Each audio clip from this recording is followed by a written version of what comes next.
മാ നസല ബിന്നാസി അംറുൻ ഖത്തു, ഉമ്മത്തിൽ ഒരു പ്രശ്നവും തീരെ തന്നെ ഉണ്ടായിട്ടില്ല, വന്നു ഭവിച്ചിട്ടില്ല. മാ നസല ബിന്നാസി അംറുൻ ഖത്തു, എന്തെങ്കിലും ഒരു പ്രോബ്ലം ഈ ഉമ്മത്തിൽ വന്നിട്ടുണ്ടെങ്കിൽ, എന്തെങ്കിലും ഒരു വിഷയം ചർച്ചക്ക് വന്നിട്ടുണ്ടെങ്കിൽ, ഫഖാലൂ ഫീഹി, ഉമ്മത്ത് മൊത്തം അതിൽ അഭിപ്രായം പറഞ്ഞു. വഖാല ഫീഹി ഉമറു, ഉമർ അതിൽ വേറെ ഒരു അഭിപ്രായവും പറഞ്ഞാൽ, ഇല്ലാ നസല ഫീഹിൽ ഖുർആൻ, ആ വിഷയത്തിൽ ഖുർആൻ ഇറങ്ങാതെ ഇരുന്നിട്ടില്ല. അലാ നഹ്വി മാ ഖാല ഉമർ, സയ്യിദുനാ ഉമർ പറഞ്ഞതിനനുസരിച്ച് ഖുർആൻ ഇറങ്ങാതിരുന്നിട്ടില്ല. ഉമ്മത്തും ഉമറും രണ്ടു പക്ഷത്ത് എപ്പോഴെങ്കിലും ഭിന്നിച്ചിട്ടുണ്ടെങ്കിൽ ഉമർ റളിയല്ലാഹു അൻഹു പറഞ്ഞതിനനുസരിച്ച് തീരുമാനം കൽപ്പിച്ച ഖുർആൻ ഇറങ്ങിയിട്ടുണ്ട്. എത്രമാത്രം വലിയ വാക്കാണ് ഇന്നല്ലാഹ ജഅലൽ ഹഖ്ഖ അലാ ലിസാനി ഉമർ വഖൽബി എന്ന് പറഞ്ഞ ആ വാക്കിന്റെ അർത്ഥം. എത്രമാത്രം ആഴമുള്ള വാക്കാണ് മുഹമ്മദ് റസൂലുള്ളാഹി സ്വല്ലല്ലാഹു അലൈഹി വസല്ലമ പറഞ്ഞത്. അനുഭവം അങ്ങനെയാണ്. ഇനി ഇതിനൊരുപാട് ഉദാഹരണങ്ങളുണ്ട്. നിങ്ങൾ എന്നോട് ക്ഷമിക്കുക, കാരണം അത് പറയാനൊരുങ്ങിയാൽ ഇന്നത്തെ ദിവസം അതിന് മാത്രം നീക്കിയേക്കേണ്ടി വരും. എങ്ങനെ? ഉമർ റളിയല്ലാഹു അൻഹുവിന്റെ താല്പര്യം അനുസരിച്ച് വിശുദ്ധ ഖുർആൻ എന്ന് പറഞ്ഞാൽ താല്പര്യത്തിനനുസരിച്ച് ഖുർആൻ ഇറങ്ങാന്നല്ല പറഞ്ഞതിന്റെ അർത്ഥം. ഉമർ റളിയല്ലാഹു അൻഹു അഭിപ്രായപ്പെട്ടതിനനുസരിച്ച് ഖുർആൻ ഇറങ്ങുക. നേരത്തെ അത് അങ്ങനെ ഇറക്കാൻ അള്ളാഹു തീരുമാനിച്ചതാണ്. അത് പറയാനുള്ള ഭാഗ്യം ഉമർ റളിയല്ലാഹു അൻഹുവിന് ഉണ്ടായി. അതാണ്. അങ്ങനെ ഉമർ റളിയല്ലാഹു അൻഹു വിചാരിച്ചതുപോലെ പറഞ്ഞതുപോലെ വിശുദ്ധ ഖുർആൻ ഇറങ്ങുന്നു. ഇത് വലിയൊരു ഭാഗ്യമല്ലേ? അതാ നബി സല്ലല്ലാഹു അലൈഹി വസല്ലമ തങ്ങൾ പറയുന്നു, മാ കാന നബിയ്യുൻ ഖത്തു ഇല്ലാ ഫീ ഉമ്മത്തിഹി മുഅല്ലമുൻ ഔ മുഅല്ലമാനി. എന്റെ മുമ്പ് ഒരൊറ്റ നബിമാരും വന്നിട്ടില്ല, ഒരു നബിയും വന്നിട്ടില്ല, ഞാനടക്കമുള്ള ഒരൊറ്റ നബിയും വന്നിട്ടില്ല. ഇല്ലാ ഫീ ഉമ്മത്തിഹി മുഅല്ലമുൻ ഔ മുഅല്ലമാനി. ആ നബിയുടെ ഉമ്മത്തിന് ഒന്നോ രണ്ടോ ആളുകൾക്കൊക്കെ അല്ലാഹു റബ്ബുൽ ഇസ്സത്ത് പ്രത്യേകം അറിവ് പഠിപ്പിക്കപ്പെട്ടവരുണ്ടാകും. മുഅല്ലമുൻ ഔ മുഅല്ലമാനി, പഠിച്ചിട്ട് കിട്ടിയ വിവരമല്ല, ലദുന്നിയായ അറിവ് കൊടുത്തു അല്ലാഹു റബ്ബുൽ ഇസ്സത്ത് അനുഗ്രഹിച്ച ഒന്നോ രണ്ടോ ആളുകൾ എല്ലാ നബിമാർക്കും ഉണ്ടായിട്ടുണ്ട്. എന്നാൽ ഒരു കാര്യം ഞാൻ പറയട്ടെ, വഇൻ യകും ഫീ ഉമ്മത്തി മിൻഹും അഹദുൻ, അക്കൂട്ടത്തിൽ എന്റെ ഉമ്മത്തിൽ ഒരാളുണ്ടെങ്കിൽ ഫഹുവ ഉമർ ഇബ്നുൽ ഖത്താബ് റളിയല്ലാഹു അൻഹു, അത് ഉമർ ഇബ്നുൽ ഖത്താബാണ്. കാരണം ഇന്നല്ലാഹ ജഅലൽ ഹഖ്ഖ അലാ ലിസാനി ഉമർ വഖൽബി, ഉമറിന്റെ നാക്കിലൂടെയും ഖൽബിലൂടെയും അല്ലാഹു സത്യത്തെ സ്ഥിരപ്പെടുത്തിയിരിക്കുന്നു. ഇമാം തബറാനി റളിയല്ലാഹു അൻഹു റിപ്പോർട്ട് ചെയ്ത ഹദീസാണ്. ഇതാ ഞാൻ പറഞ്ഞത്. ഈ വിഷയങ്ങൾ നമ്മൾ ഇങ്ങനെ ചിന്തിക്കുമ്പോൾ ഇൽഹാമുള്ള ഒന്നോ രണ്ടോ ആളുകൾ ഉണ്ടാവും, അതിലധികം ഉണ്ടാവാം. ഒന്നോ രണ്ടോ ആളുകൾ ഏതൊരു നബിക്കും വേണം, ഏതൊരു നബിയുടെ ഉമ്മത്തിലും വേണം. അങ്ങനെ ഒരാളിന്റെ ഉമ്മത്തിലുണ്ടെങ്കിൽ അത് ഉമർ ഇബ്നുൽ ഖത്താബ് റളിയല്ലാഹു അൻഹു ആണ്. ഒന്നാമത്തെ മെമ്പർ അതാണ്. പിന്നെ ധാരാളം ആളുകൾക്ക് രഥുന്യായ വിവരങ്ങൾ ഉണ്ടായിട്ടുണ്ട്, അത് വേറെ കഥയാണ്. അപ്പൊ ഏതാവട്ടെ, ഞാൻ പറഞ്ഞു വന്നത് ഉമർ ഇബ്നുൽ ഖത്താബ് റളിയല്ലാഹു അൻഹുവിന് അല്ലാഹുവിന്റെ ഹബീബ് അതിലേറ്റവും ഒന്നാമത്തെ സ്ഥാനം തന്നെ കൊടുക്കുകയാണ്. ഒന്നാമത്തെ സ്ഥാനം തന്നെ കൊടുക്കുകയാണ് ബഹുമാനപ്പെട്ട സയ്യിദുനാ ഉമർ ഇബ്നുൽ ഖത്താബ് റളിയല്ലാഹു അൻഹുവിന് ചെയ്യുന്നത്. ഇനി ഇതേ രൂപത്തില് നബി സല്ലല്ലാഹു അലൈഹി വസല്ലമ തങ്ങൾ പറഞ്ഞിട്ടുണ്ട്. എത്രത്തോളം ഉമറിന്റെ മഹത്വം പറയുമ്പോൾ പറയാതിരിക്കാൻ വയ്യ, തർളിയത്ത് ചൊല്ലണം. സയ്യിദുനാ ഉമർ റളിയല്ലാഹു അൻഹു അവരെ പറ്റി നബി തങ്ങൾ പറയുന്നു, ലൗ കാന നബിയ്യും ബഅദി ലകാന ഉമർ ഇബ്നുൽ ഖത്താബ്. ഇത് ഒരു സാങ്കല്പിക സംസാരമാണത്. ഒരിക്കലും ഉണ്ടാകാൻ പാടില്ല. അള്ളാഹിന്റെ റസൂലിന്റെ ശേഷം ഒരു നബി എന്നുള്ള സങ്കല്പം തന്നെ പാടില്ല, അല്ലേ? നബി സല്ലല്ലാഹു അലൈഹി വസല്ലം പറയാൻ, എന്റെ ശേഷം ഒരു നബി ഉണ്ടാകുകയായിരുന്നെങ്കിൽ, അതിന്റെ അർത്ഥം തന്നെ ഉണ്ടാവില്ല എന്നാണ്. ആ പറഞ്ഞതിന്റെ തന്നെ അർത്ഥം ഉണ്ടാവില്ല എന്നാണ്. എന്റെ ശേഷം ഒരു നബി ഉണ്ടാകുകയായിരുന്നെങ്കിൽ അതാരാ? മിർസ ഗുലാം അഹ്മദ് ഖാദിയാനിയാണെന്നല്ല, ലകാന ഉമർ ഇബ്നുൽ ഖത്താബ് റളിയല്ലാഹു അൻഹു. അല്ലാഹുവിന്റെ ഹബീബ് പറയാൻ, അങ്ങനെ എന്റെ ശേഷം ഒരു നബി വരാൻ പറ്റുമെങ്കിൽ അത് ഉമർ ഇബ്നുൽ ഖത്താബ് റളിയല്ലാഹു അൻഹു ആകേണ്ടിയിരുന്നു. പക്ഷേ വരാൻ പറ്റാത്തത് കൊണ്ട് ഉമർ നബിയല്ല. ഇമാം തബറാനി റളിയല്ലാഹു അൻഹു റിപ്പോർട്ട് ചെയ്യുന്നു. ബഹുമാനപ്പെട്ട അബ്ദുല്ലാഹി ഇബ്നു അബ്ബാസ് റളിയല്ലാഹു അൻഹുമ പറയുന്ന, അല്ലാഹുവിന്റെ റസൂൽ ഒരു സമയത്ത് ഞങ്ങളോട് പറഞ്ഞു, അതാനി ജിബ്രീൽ, ജിബ്രീൽ അലൈഹിസ്സലാം എന്റെ അടുത്ത് വന്നിട്ട് പറഞ്ഞു, അഖരി ഉമർ സലാം, നബിയേ നിങ്ങൾ ഉമർ റളിയല്ലാഹു അൻഹുവിന് ഒരു സലാം പറയണം. ഉമർ റളിയല്ലാഹു അൻഹുവിന് വേണ്ടി ഒരു സലാം നിങ്ങൾ പറയണം. എന്നിട്ടോ വഖുല്ലഹു, ആ ഉമറിനോട് നിങ്ങൾ പറയണം, ഇന്ന റിളാഹു ഹുക്മുൻ വ ഇന്ന ഗളബഹു ഇസ്സുൻ എന്ന് നിങ്ങൾ ബഹുമാനപ്പെട്ടവരോട് പറയണം. അവിടുത്തെ പൊരുത്തം ഏതെങ്കിലും ഒരു വിഷയത്തിൽ ഉമറിന് ഒരു തൃപ്തി ഉണ്ടായിട്ടുണ്ടെങ്കിൽ ആ തൃപ്തിയായിരിക്കും പിന്നീട് നിയമമായിട്ട് വരുന്നത്. കണ്ടോ, ഇന്ന റിളാഹു ഹുക്മുൻ, ഉമറിന്റെ തൃപ്തിയാണ് നിയമം. ഉമറിന്റെ കോപം, ഉമർ റളിയല്ലാഹു അൻഹുവിന്റെ കോപം, ആവശ്യത്തിനാണ് കോപിക്കുന്നത്. ആ കോപം ഇസ്സുൻ. സാധാരണ കോപം എന്ന് പറയുന്നത് അത് ഒരു വെറുക്കപ്പെട്ട സംഗതിയാണ്, അല്ലേ? കോപം എന്ന് പറഞ്ഞാൽ അത് ദില്ലത്താണ്, ദുല്ലാണ്, അപമാനമാണ്. എന്നാൽ ഉമറിന്റെ കോപം അപമാനമല്ല, പിന്നെയോ ഇസ്സുൻ, അഭിമാനമാണ്. ജിബ്രീൽ അലൈഹിസ്സലാം വന്നിട്ട് പറയാണ്, ഉമർ റളിയല്ലാഹു കോപിക്കുന്നത് ആവശ്യത്തിനാണ് എന്നർത്ഥം. അത് അപമാനമല്ല, അത് അഭിമാനമാണ്. ഉമർ റളിയല്ലാഹു അൻഹുവിന്റെ സ്നേഹം അത് ഹുക്കുമാണ്, അത് നിയമമാണ്. അതിനനുസരിച്ചായിരിക്കും പിന്നീട് നിയമം വരിക. ഉമർ ഇബ്നുൽ ഖത്താബ് റളിയല്ലാഹു അൻഹു ആദ്യ കാലഘട്ടത്തിലേക്ക് കടന്നു വരുമ്പോ സയ്യിദുനാ ഉമർ ഇബ്നുൽ ഖത്താബ് തങ്ങളുടെ ആദ്യകാല സംഭവങ്ങളിലേക്കൊക്കെ നമ്മൾ പോകുമ്പോ അത് വലിയൊരു കഥയാണ്. അത് പറയാതിരിക്കലാ ഭംഗി. കാരണം അത്രയും വലിയ പോക്കിരിത്തരമായിരുന്നു ഇസ്ലാമിലേക്ക് വരുന്നതിന്റെ മുമ്പ് കാണിച്ചിരുന്നത്, അല്ലേ? ഒരുപാട് സംഗതികൾ സയ്യിദുനാ ഉമർ റളിയല്ലാഹു അൻഹുവിനെ കുറിച്ച് പറയാനുണ്ട്. മാത്രമല്ല അല്ലാഹുവിന്റെ ഹബീബിനോട് വലിയ ശത്രുതയുമായിരുന്നു ഉമർ റളിയല്ലാഹു അൻഹുവിന്. നബി തങ്ങളെ കൊല്ലുന്നവർക്ക് ഇനാമ് പ്രഖ്യാപിച്ചപ്പോ കൊല്ലാൻ വേണ്ടി വാളുമായി പുറപ്പെട്ടതാണല്ലോ. വഴിയിൽ വെച്ചാണല്ലോ തടയുന്നത്. നുഐം റളിയല്ലാഹു അൻഹു വഴിയിൽ നിന്ന് തടഞ്ഞിട്ട് ചോദിച്ചു, ഉമറേ നിങ്ങൾ എങ്ങോട്ടാണ് ഉമറേ നീ പോകുന്നത്? ഒന്നുമല്ല, മുഹമ്മദിന്റെ തലയെടുക്കാനാണ്, ആ പുതിയ മതവാദിയുടെ തലയെടുക്കാനാണ് എന്ന് പറയുമ്പോ അവിടുന്ന് ചോദിച്ചു, മുഹമ്മദിന്റെ തലയെടുക്കൽ പിന്നെ പോരെ? നിന്റെ പെങ്ങളും ഭർത്താവും ആ കൂട്ടത്തിലാണെന്ന് നീ അറിയില്ലേ? എന്താ നീ പറയുന്നത്? എന്റെ പെങ്ങള് ഫാത്തിമയും അവരുടെ ഭർത്താവും ഈ വിഭാഗത്തിലേക്ക് പോയിട്ടുണ്ടെന്നോ? അതേ, അവര് മുസ്ലിമായിട്ടുണ്ട്, കഥയറിയോ? അങ്ങനെയാണ് ആ ഊരി പിടിച്ച വാളുമായി നേരെ പെങ്ങളുടെ വീട്ടിലേക്ക് കടന്നു ചെന്നു ഫാത്തിമ റളിയല്ലാഹു അൻഹാ. ഖത്താബിന്റെ മകൾ ഫാത്തിമയുടെ അടുത്തേക്ക് കയറി ചൊല്ലുന്നു, ഫാത്തിമ ബീവി ഇതാ ഉമർ വരുന്ന ശബ്ദം കേട്ടതോടുകൂടെ, കുതിരപ്പുറത്ത് ഉമർ വന്നിറങ്ങിയതോടുകൂടെ അതാ ഭർത്താവിനോട് പറഞ്ഞു, നിങ്ങൾ ഓടി ഒളിച്ചോളണം. കാരണം അവർ ഖുർആൻ ഓതിക്കൊണ്ടിരിക്കുകയാണ്. ത്വാഹാ മാ അൻസൽനാ അലൈക്കൽ ഖുർആന ലിതഷ്ഖാ. വിശുദ്ധ ഖുർആനിന്റെ ആ പാരായണം ഇങ്ങനെ നടത്തിക്കൊണ്ടിരിക്കുകയാണ്. ആ സമയത്താണ് ഓടി ഒളിക്കുന്നത്.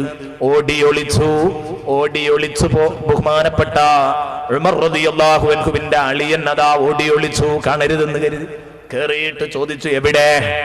എന്തായിരുന്നു നിങ്ങൾ വായിച്ചിരുന്നത്? അതാ അളിയനെ കൈകാര്യം ചെയ്തതിന് ശേഷം പെങ്ങളെ തല്ലി ചതച്ചു എന്നല്ല, അടിച്ചിട്ട് പെങ്ങളുടെ മൂക്ക് പൊട്ടി. ഇതൊക്കെ നമുക്ക് ചരിത്രത്തിൽ കാണാം. ആ മൂക്കിൽ നിന്ന് രക്തം ഇങ്ങനെ വരുമ്പോ അതെന്താ കാരണം? വെറുതെ അല്ല. നീ വായിച്ചിരുന്ന ആ കൃതി ഇങ്ങ് കൊണ്ടുവാ, ആ പുസ്തകം ഇങ്ങ് കൊണ്ടുവാ, നീ എഴുതിയിരുന്ന ആ ഒരു കഷ്ണം അതിങ്ങോട്ട് കൊണ്ടുവാ, എനിക്കൊന്ന് നോക്കാനാണ്. അവിടുന്ന് പറഞ്ഞു, എടോ അത് നിനക്ക് തരാൻ പറ്റില്ല, കുളിച്ച് വൃത്തിയായി വാ. അത് ഈമാനില്ലാത്തവന് തൊടാൻ പറ്റില്ല. കുളിച്ചു വന്നാൽ തരാമെന്ന് പറഞ്ഞു. അപ്പോഴാണ് പെങ്ങളെ ചവിട്ടിയത്, അപ്പോഴാ പെങ്ങളെ അടിച്ചത്. പെങ്ങളുടെ മൂക്ക് പൊട്ടി രക്തം വരുന്ന രംഗം കണ്ടപ്പോ മനസ്സങ്ങോട്ട് അലിഞ്ഞു. ആ സമയത്ത് എന്ത് ചെയ്തു? മനസ്സിലുള്ള വാശിയും അതുപോലെ തന്നെ ദുർവാശിയും മർക്കടമുഷ്ടിയൊക്കെ അങ്ങോട്ട് മാറി നിന്നു. അത് മാറി നിൽക്കുമ്പോ പിന്നെ മനസ്സേതാണ്? നിഷ്പക്ഷമായ മനസ്സാണ്. പെങ്ങളുടെ രക്തം കണ്ടിട്ടാണ് ബഹുമാനപ്പെട്ടവർക്ക് നിഷ്പക്ഷ മനസ്സ് വരുന്നത്. എന്നിട്ട് വിശുദ്ധ ഖുർആനിലേക്ക് നോക്കുന്നു. കുളിച്ചു വന്നു, ആ ഖുർആൻ വാങ്ങിയിട്ട് ത്വാഹാ സൂറത്ത് പാരായണം ചെയ്തപ്പോ പരിശുദ്ധ ഇസ്ലാമിലേക്ക് കടന്നു വരുന്നു ബഹുമാനപ്പെട്ട സയ്യിദുനാ ഉമർ ഇബ്നുൽ ഖത്താബ്. അവിടുന്ന് പറഞ്ഞു, എനിക്കിപ്പോ റസൂലുള്ളാഹിനെ കാണണം. അതൊക്കെ വലിയൊരു സംഭവമാണ്, ഞാൻ അതിലേക്ക് പോകുന്നില്ല. അതാ അംഗരക്ഷകരോടൊപ്പം റസൂലുള്ളാഹി സ്വല്ലല്ലാഹു അലൈഹി വസല്ലമ തങ്ങളുടെ അടുത്ത് അംഗരക്ഷകർ നിന്ന് കാവലിന് രണ്ടു ഭാഗത്തും ഉമറിന്റെ രണ്ടു ഭാഗത്തും ആളുകൾ നിന്നിട്ടാണ് അങ്ങോട്ട് കയറ്റുന്നത്. അള്ളാഹുവിന്റെ റസൂലിനെ വല്ലതും ചെയ്തേക്കുമോ എന്ന പേടി. അന്ന് പരിശുദ്ധ ഇസ്ലാമിലേക്ക് 31 ആണും പെണ്ണുമായായിട്ടുണ്ട്. അവിടെയാണ് 40ാമത്തെ വ്യക്തിയായിട്ട് അതാ കടന്നു വരുന്നു ബഹുമാനപ്പെട്ട ഉമർ ഇബ്നുൽ ഖത്താബ്. അതിനൊരു കാരണമുണ്ട്. ഹബീബായ മുഹമ്മദുർ റസൂലുള്ളാഹി സ്വല്ലല്ലാഹു അലൈഹി വസല്ലമ തങ്ങൾ ഒരു വ്യാഴാഴ്ച വൈകുന്നേരം ദുആ ചെയ്തതാണ്. ആ ദുആഇന്റെ ഫലമായിട്ട് തൊട്ടുപിറ്റേന്ന് വെള്ളിയാഴ്ചയാണ് ഈ സംഭവം നടക്കുന്നത്. വെള്ളിയാഴ്ച അതിരാവിലെയാണ് ഉമർ ഇബ്നുൽ ഖത്താബ് റളിയല്ലാഹു അൻഹു മുസ്ലിമാകുന്നത്. വ്യാഴാഴ്ച നബി ദുആ ചെയ്തു, പടച്ചവനെ രണ്ടാലൊരു ഉമറിനെ കൊണ്ട്, ഒന്നിരിക്കൽ ഉമർ ഇബ്നുൽ ഖത്താബ്, അല്ലെങ്കിൽ അതാ അബൂജഹിൽ, രണ്ടാലൊരു ഉമറിനെ കൊണ്ട് ഇവിടെ നീയ്, അവന്റെയും പേര് സാക്ഷാൽ പേരതാണ്, രണ്ടാലൊരു ഉമറിനെ കൊണ്ട് ഈ പ്രസ്ഥാനത്തിന് നീ ശക്തി പകരണേ റബ്ബേ എന്ന് ദുആ ചെയ്തു ഹബീബായ റസൂലുള്ളാഹി. ആ പ്രാർത്ഥനാ ഫലമായിട്ടാണ് പിറ്റേന്ന് മുഅ്മിനാകാൻ വന്നിരിക്കുന്നത്. 40ാമത്തെ വ്യക്തിയായി ഇസ്ലാമിലേക്ക് കടന്നു വന്നപ്പം ഫഅൻസലല്ലാഹു അസ്സ വജല്ല 40 ആള് കൂടിയല്ലോ. കണ്ടില്ലേ നിങ്ങൾ, മുഷാവറയിൽ 40 ആളുകളാ. 40 എന്നത് ഒരു തികഞ്ഞ എണ്ണമാണ്. ആ 40 ആളിങ്ങ് കടന്നു വന്നപ്പം അപ്പോഴല്ലാഹു ഒരായത്തിറക്കി. ഉമർ റളിയല്ലാഹു അൻഹു മുസ്ലിമായപ്പോ അതെന്താ കാരണം? 40 ആള് പരിപൂർണമായി എന്നത് ഒരു കാര്യം. അത് മാത്രമല്ല, 40ന് 40ാമത്തെ എണ്ണം തികച്ച 40ാമത്തെ വ്യക്തിയില്ലേ, അത് 40 അല്ല 400ന് തുല്യമാണ്. കടന്നു വന്നിരിക്കുന്ന ഉമർ ഇബ്നുൽ ഖത്താബ്. അപ്പോഴല്ലാഹു ഒരായത്തങ്ങിറക്കി, ഇനി പേടിക്കണ്ട നബിയേ, യാ അയ്യുഹൻ നബിയു ഹസ്ബുകല്ലാഹു വമനിത്തബഅക മിനൽ മുഅ്മിനീൻ. അപ്പോഴാണ് ആയത്തിറങ്ങിയത്. എത്രമാത്രം അർത്ഥവത്തായ വാക്കാണത്. നബിയെ, ഇനി നിങ്ങൾ പേടിക്കണ്ട, നിങ്ങൾക്ക് അല്ലാഹു മതി. ഇതുവരെ ആരെയും ഉണ്ടായിരുന്നത്? അല്ലാഹു തന്നെ. പക്ഷേ ഈ ഒരാളെയും കൂടെ ആ കൂട്ടത്തിൽ കൂട്ടി പറയുന്നു, വമനിത്തബഅക മിനൽ മുഅ്മിനീൻ. നിങ്ങളെ പിന്തുടർന്ന നിങ്ങളുടെ പാർട്ടി പ്രവർത്തകരായിട്ട് നിങ്ങളുടെ കൂടെ കൂടിയ ഈ അനുയായികളും നിങ്ങൾക്ക് മതി. ഇവരുടെ മുമ്പിൽ നിന്ന് ഇനി നിങ്ങളെ ഒന്നും ചെയ്യാൻ ശത്രുപക്ഷത്തിന് കഴിയില്ല. ഇത് കെൽപ്പുള്ള 40 എണ്ണമാണ്. കണ്ടോ, ഇതുവരെ ഹസ്ബുക്ക് അല്ലാഹേ ഉള്ളൂ. ഇനി ഹസ്ബുക്ക് അല്ലാഹു വമനിത്തബഅക മിനൽ മുഅ്മിനീൻ. ഇൻഷാ അല്ലാഹ് ആ സംഭവം നമുക്ക് ശരിക്ക് പറയാം, വിശദീകരിക്കാം. എന്റെ പ്രിയപ്പെട്ട സുഹൃത്തുക്കളെ, അവിടെയും അല്ലാഹു പറഞ്ഞത് ഈ 40 ഒന്നും കണ്ടല്ലോട്ടോ നമ്മുടെ പരിപാടി. ഹസ്ബുക്ക് അല്ലാഹ് അതാണ് ആദ്യം പറഞ്ഞത്. അത് പറഞ്ഞിട്ടേ വേറുള്ളതൊക്കെ പറഞ്ഞിട്ടുള്ളൂ. അഥവാ അല്ലാഹു റബ്ബുൽ ഇസ്സത്ത് നിങ്ങൾക്ക് അംഗബലം വന്നിരിക്കുന്നു എന്ന് പ്രഖ്യാപിക്കാൻ പറയുകയാണെങ്കിൽ പറയേണ്ടത് എങ്ങനെയാ? യാ അയ്യുഹൻ നബിയ്യു ഹസ്ബുക മനിത്തബഅക മിനൽ മുഅ്മിനീൻ. നബിയെ, ഇനി നിങ്ങൾക്ക് നിങ്ങളെ കൂടെയുള്ള മുഅ്മിനീങ്ങൾ മദീന. അങ്ങനെ അല്ലാഹ് പറഞ്ഞിട്ടില്ല. ഹസ്ബുക അല്ലാഹ്. ഒന്നാമത് അല്ലാഹു തന്നെ. അതുകൊണ്ടാണ് തബൂക്ക് യുദ്ധത്തിലേക്ക് ജയ്ഷുൽ ഉസ്ര എന്ന് വിശേഷിപ്പിക്കപ്പെടുന്ന തബൂക്ക് യുദ്ധത്തിലേക്ക് സന്നാഹങ്ങൾ ഒരുക്കാൻ വേണ്ടിയിട്ട് നബി സല്ലല്ലാഹു അലൈഹി വസല്ലം സഹാബത്തിന് ഓർഡർ നൽകുന്നു. ഇൻഷാ അല്ലാഹ് ഞാൻ പരാമർശിക്കാൻ പോകുന്നുണ്ട്, ജയ്ഷുൽ ഉസ്രയെ കുറിച്ച് പറയാൻ പോകുന്നുണ്ട്. അവിടെ വെച്ച് നമുക്ക് പറയാം, ഉസ്മാൻ റളിയല്ലാഹു അൻഹുവിന്റെ സംഭവം പറയുമ്പോഴാണത്. ജയ്ഷുൽ ഉസ്ര എന്ന് പറഞ്ഞാൽ ഏറ്റവും കൂടുതൽ പട്ടിണിയും പ്രാരാബ്ധവും ഉള്ള സമയത്താണ് തബൂക്ക് യുദ്ധം വന്നത്. എന്ന് പറഞ്ഞാൽ ഈത്തപ്പന മരങ്ങളൊക്കെ ഇങ്ങനെ ഉണ്ടായി വരുന്നേ ഉള്ളൂ, ഇതിന്റെ കായ പറിക്കാനായിട്ടേ ഉള്ളൂ. നേരത്തെ ഓൾഡ് സ്റ്റോക്ക് ഉള്ളവർക്ക് മാത്രമേ ഭക്ഷണമുള്ളൂ. ഭക്ഷണം കഴിക്കാൻ കഴിയാതെ ഇങ്ങനെ പ്രയാസപ്പെടുന്ന സീസൺ. മാത്രമല്ല, യുദ്ധത്തിന് പോയിട്ടുണ്ടെങ്കിൽ ഈത്തപ്പഴങ്ങളൊന്നും പറിച്ചെടുക്കാനും മറ്റൊന്നും സാധിക്കുകയില്ല. അത് മറ്റാരെങ്കിലും കൊണ്ടുപോയെങ്കിലോ ഈ ഭീഷണിയുണ്ട്. ഈ സംഗതികളൊക്കെ നിലനിൽക്കുമ്പോഴാണ് പ്രിയപ്പെട്ട സുഹൃത്തുക്കളെ അല്ലാഹു റബ്ബുൽ ഇസ്സത്ത് തബൂക്ക് യുദ്ധത്തിലേക്ക് തയ്യാറാവാൻ വേണ്ടി പറയുന്നത്. ആ തബൂക്ക് യുദ്ധത്തിൽ പിന്തിയ ആളുകളുടെ ചരിത്രമൊക്കെ ഒരു 2-3 വർഷമെങ്കിലും കിതാബോധി ആളുകളൊക്കെ പഠിച്ചതായിരിക്കും. കഅബ് റളിയല്ലാഹു അൻഹുവിന്റെ ആ ചരിത്രത്തെക്കുറിച്ചൊക്കെ. പോകാ എന്ന് കരുതിയിട്ട് പിന്നെ അവസാനം പോകാൻ കഴിയാതെയായി പോയ ആളുകളാണ്. ഏതാവട്ടെ, ഞാൻ പറഞ്ഞു വന്നത്, എന്റെ പ്രിയപ്പെട്ട സഹോദരന്മാര് ചിന്തിക്കണം. അന്ന് മുസ്ലിമീങ്ങള് കുറച്ചാളുകൾ അതിൽ നിന്നും മാറി നിൽക്കുന്ന സമയത്ത് മുസ്ലിമീങ്ങളോട് അല്ലാഹു തആല പറഞ്ഞു, ഇല്ലാ തൻസുറൂഹു ഫഖദ് നസറഹുല്ലാഹ്. നിങ്ങൾ മുഹമ്മദുർ റസൂലുള്ളാഹിയെ സഹായിക്കുന്നില്ലെങ്കിൽ, നിങ്ങൾക്ക് റസൂലുള്ളാഹിനെ സഹായിക്കാൻ മനസ്സില്ലെങ്കിൽ, ഫഖദ് നസറഹുല്ലാഹ്, അല്ലാഹു മുഹമ്മദുർ റസൂലുള്ളാഹിയെ സഹായിച്ച പാരമ്പര്യമുണ്ട് കേട്ടോ എന്ന്. ഇദ്ഹുമാ ഫിൽ ഗാർ. കണ്ടാ, ഈ അംഗബലമൊന്നും അല്ല കാര്യം. എന്റെ പ്രിയപ്പെട്ട ഹബീബും ആ ഹബീബിന്റെ കൂട്ടുകാരൻ സുദ്ദീഖും മാത്രം ആ ഗുഹയിൽ നിന്ന സമയത്ത് അന്ന് ആരാ ഇസ്ലാമിനുണ്ടായിരുന്നത്? അന്ന് എന്റെ ഹബീബിനെ ഞാൻ സഹായിച്ചിട്ടുണ്ടെങ്കിൽ ആ പടച്ചോൻ ഇന്നും മരിച്ചിട്ടില്ല, ഞാൻ ഇവിടെ ഉണ്ട്. നിങ്ങൾ സഹായിച്ചില്ലെങ്കിലും സംഗതി നടക്കുന്നതാണ് ആ പറഞ്ഞതിന്റെ അർത്ഥം. ഇല്ലാ തൻസുറൂഹു ഫഖദ് നസറഹുല്ലാഹ് ഇദ്ഹുമാ ഫിൽ ഗാർ. എന്നിട്ട് ആ സംഭവം ഇങ്ങനെ പറയുന്നു. ആ ഗുഹക്കകത്തിരുന്ന കഥകൾ വിശുദ്ധ ഖുർആൻ പരാമർശിച്ച ഒരു ഭാഗമാണത്. ഏതാവട്ടെ, ഞാൻ പറഞ്ഞു വന്നത്, ഉമർ റളിയല്ലാഹു അൻഹു ഇസ്ലാമിലേക്ക് കടന്നു വരുന്നതോടുകൂടെ അതാ അല്ലാഹു പറയുന്നു, ഹസ്ബുക്കല്ലാഹ്, നബിയേ നിങ്ങൾക്ക് അല്ലാഹു മതി. ഇത് അല്ലാഹുവിന്റെ ഹബീബിന്റെ മറ്റൊരു മഹത്വമാണ്. മറ്റുള്ള നബിമാര് മുഴുവനും പ്രതിസന്ധി ഘട്ടങ്ങളിൽ എന്താ പറഞ്ഞത്? ഹസ്ബി അല്ലാഹ്, ഹസ്ബുനല്ലാഹ്, ഹസ്ബി അല്ലാഹ്, എനിക്കല്ല മതി, നമ്മൾക്കല്ല മതി.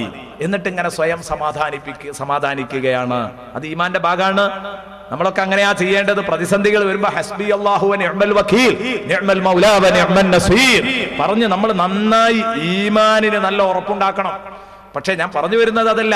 എല്ലാ അമ്പിയാക്കളും മഹാന്മാരും പ്രതിസന്ധി ഘട്ടങ്ങളിൽ ഹസ്ബി അല്ലാഹ് പറഞ്ഞതെങ്കിൽ, അള്ളാഹുവിന്റെ ഹബീബിന് പ്രതിസന്ധി ഘട്ടം വരുമ്പോ നബിതങ്ങൾ ഹസ്ബി അല്ലാഹ് എന്ന് പറഞ്ഞ് അതിനിങ്ങനെ സമാധാനിച്ചിരിക്കുക മാത്രമല്ല, മറിച്ച് ആ വിഷമിച്ചുകൊണ്ടിരിക്കുന്ന ഹബീബിനോട് അള്ളാഹു ഇങ്ങോട്ട് ഇടപെട്ട് പറയുന്നു, യാ അയ്യുഹൻ നബിയ്യു ഹസ്ബുക്കല്ലാഹ്, നബിയെ പേടിക്കണ്ട കേട്ടോ. നമ്മളൊരു പ്രശ്നത്തിൽ കുടുങ്ങുമ്പോ നമ്മൾ ഉന്നതങ്ങളുമായിട്ട് ബന്ധപ്പെടുക. മന്ത്രിനെ വിളിച്ചിട്ട് നമ്മൾ പറയാണ്, എങ്ങനെയെങ്കിലും ആ കീറാമുട്ടിയിൽ നിന്നൊന്ന് രക്ഷപ്പെടുത്തി തരണം, നമ്മളിങ്ങനെ ഒരു സംഗതി അതിൽ കുടുങ്ങിപ്പോയി, ഇനി ഒന്ന് രക്ഷപ്പെടുത്തി തരണേന്ന് അങ്ങോട്ട് വിളിച്ചു പറയാ. മന്ത്രി നമ്മൾ നല്ല അടുപ്പാണ്. നമ്മൾ അങ്ങോട്ട് വിളിച്ചു പറയുമ്പോൾ നമുക്കൊരു ചെറിയ ആശങ്ക ഉണ്ടാവും, ഇയാളത് ചെയ്യുമോന്നറിയില്ല, ശരിയാക്കുമോന്നറിയില്ല. നേരെ മറിച്ച് നമ്മൾ അങ്ങനെ ഒരു കുടുങ്ങി ഇങ്ങനെ നിൽക്കുമ്പോൾ പെട്ടെന്ന് അപ്രതീക്ഷിതമായി മന്ത്രിയുടെ ഒരു കോൾ ഇങ്ങോട്ട്. എന്താണ്? ഒരു പേടിയും പേടിക്കണ്ട കേട്ടോ, കാര്യം ഞാൻ ഏറ്റെടുത്തിട്ടുണ്ട്. അക്കിട്ടുന്ന ധൈര്യം മറ്റേതിന് കിട്ടൂല. ഇതുകൊണ്ടാണ് ഹബീബായ റസൂലുള്ളാഹി സ്വല്ലല്ലാഹു അലൈഹി വസല്ലമ തങ്ങളെ അല്ലാഹു പരിഗണിച്ചത്ര ഒരു നബിയെയും പരിഗണിച്ചിട്ടില്ല എന്ന് പറയാൻ കാരണം, യാ അയ്യുഹൻ നബിയ്യു ഹസ്ബുക്കല്ലാഹ്, പേടിക്കണ്ട, നിങ്ങൾക്ക് അല്ലാഹു ഉണ്ട്, അല്ലാഹു തന്നെ എമ്പാടും മതി. പോരാത്തതിന് 40 അംഗ സംഘം ഇതാ കർമ്മഭടന്മാര് തയ്യാറാണ് നബിയെ. വമനിത്തബഅക മിനൽ മുഅ്മിനീൻ, ഇനി നബിയേ അങ്ങൊരിക്കലും വിഷമിക്കേണ്ടതില്ല. വിശുദ്ധ ഖുർആനിൽ അല്ലാഹു റബ്ബുൽ ഇസ്സത്ത് ഈ സംഗതി എന്നോടും നിങ്ങളോടും പറഞ്ഞത് കാണാം. സൂറത്തുൽ അംഫാലിന്റെ 64-ാമത്തെ ആയത്തിൽ ബഹുമാനപ്പെട്ട ഉമർ റളിയല്ലാഹു അൻഹു മുസ്ലിമാകുമ്പോഴാണ് ഇത് പറഞ്ഞത്. 40-ാമത്തെ മെമ്പറായി ഉമർ റളിയല്ലാഹു അൻഹു കയറി വരുമ്പോഴാ പറഞ്ഞത്. ഉമർ റളിയല്ലാഹു അൻഹു ഇസ്ലാമിലേക്ക് കടന്നു വരുമ്പോ അല്ലാഹുവിന്റെ ഹബീബ് ഉമറിന്റെ നെഞ്ചത്ത് ഇങ്ങനെ തട്ടി, വറബ സദ്റ ഉമർ ഇബ്നുൽ ഖത്താബ്, ഉമർ ഇബ്നുൽ ഖത്താബിന്റെ നെഞ്ചിനിങ്ങനെ തട്ടിയിട്ട് റസൂലുള്ളാഹി അനുഗ്രഹിക്കുകയാണ്. കണ്ടില്ലേ നിങ്ങൾ, ഉസ്താദുമാര് നെഞ്ചത്തടിച്ച് അനുഗ്രഹിക്കാറുണ്ട്, പുറത്തു കൊട്ടി അനുഗ്രഹിക്കാറുണ്ട്. പൊയ്ക്കോ, നീ പറഞ്ഞോ, ഉഷാറാവും, നന്നാവും, ഞാൻ എല്ലാ ബർക്കത്തും തന്നിരിക്കുന്നു. മഹാന്മാര് പറയാറുണ്ട് ഇല്ലേ, പ്രസംഗത്തിനയക്കുമ്പം, എഴുതാനൊരുങ്ങുമ്പോ, ദർസ് നടത്താനൊരുങ്ങുന്ന വിദ്യാർത്ഥിയോട് തന്റെ ഉസ്താദ് ഇങ്ങനെയൊക്കെ സാധാരണ പറയാറുണ്ട്. ഇതേ രൂപത്തിൽ ഹബീബായ റസൂലുള്ളാഹി സ്വല്ലല്ലാഹു അലൈഹി വസല്ലം ഉമർ റളിയല്ലാഹു അൻഹു മുസ്ലിമായ അന്ന് ഉമർ റളിയല്ലാഹു അൻഹു അടുത്തേക്ക് ഇങ്ങ് വിളിച്ചു. കാരണം ഇന്നലെ വരെ ഉമർ എന്ന് പറഞ്ഞാൽ വേറെ ഒരു കണ്ണാണ്. ഉമർ എന്ന് കേൾക്കുന്നത് വെറുപ്പുള്ള ഒരു കാലഘട്ടമാണ് ആർക്ക്? മനുഷ്യർക്കൊക്കെയും. കാരണം അത്രയും വലിയ വീരശൂര പരാക്രമിയായിട്ടാണ് പെരുമാറിയത് മാറിയതും ജീവിച്ചതും. അതുകൊണ്ട് തന്നെ നബി തങ്ങൾ ആ നെഞ്ചിലിങ്ങനെ തട്ടി സലാസ മറാത്ത്, 3 തവണ നെഞ്ചത്തിങ്ങനെ കൊട്ടിയിട്ട് റസൂലുള്ള പറഞ്ഞു, അല്ലാഹുമ്മ അഖ്രിജ് മാ ഫീ സ്വദ്രിഹി മിൻ ഗിൽ, അല്ലാഹുമ്മ അഖ്രിജ് മാ ഫീ സ്വദ്രിഹി മിൻ ഗിൽ, അല്ലാഹുമ്മ അഖ്രിജ് മാ ഫീ സ്വദ്രിഹി മിൻ ഗിൽ വഅബ്ദിൽഹു ഈമാനാ. പടച്ചവനെ, ഈ നെഞ്ചകത്തുള്ള പോര് മുഴുവനും നീ ഒഴിവാക്കണം, അത് മുഴുവനും വേരോടെ പിഴുതെറിയണം. പോരാതിന് പകരം ആ പോര് നിറഞ്ഞു കിടക്കുന്ന നെഞ്ചിൽ മുഴുവനും നീ ഈമാൻ നിറച്ചു കൊടുക്കണം.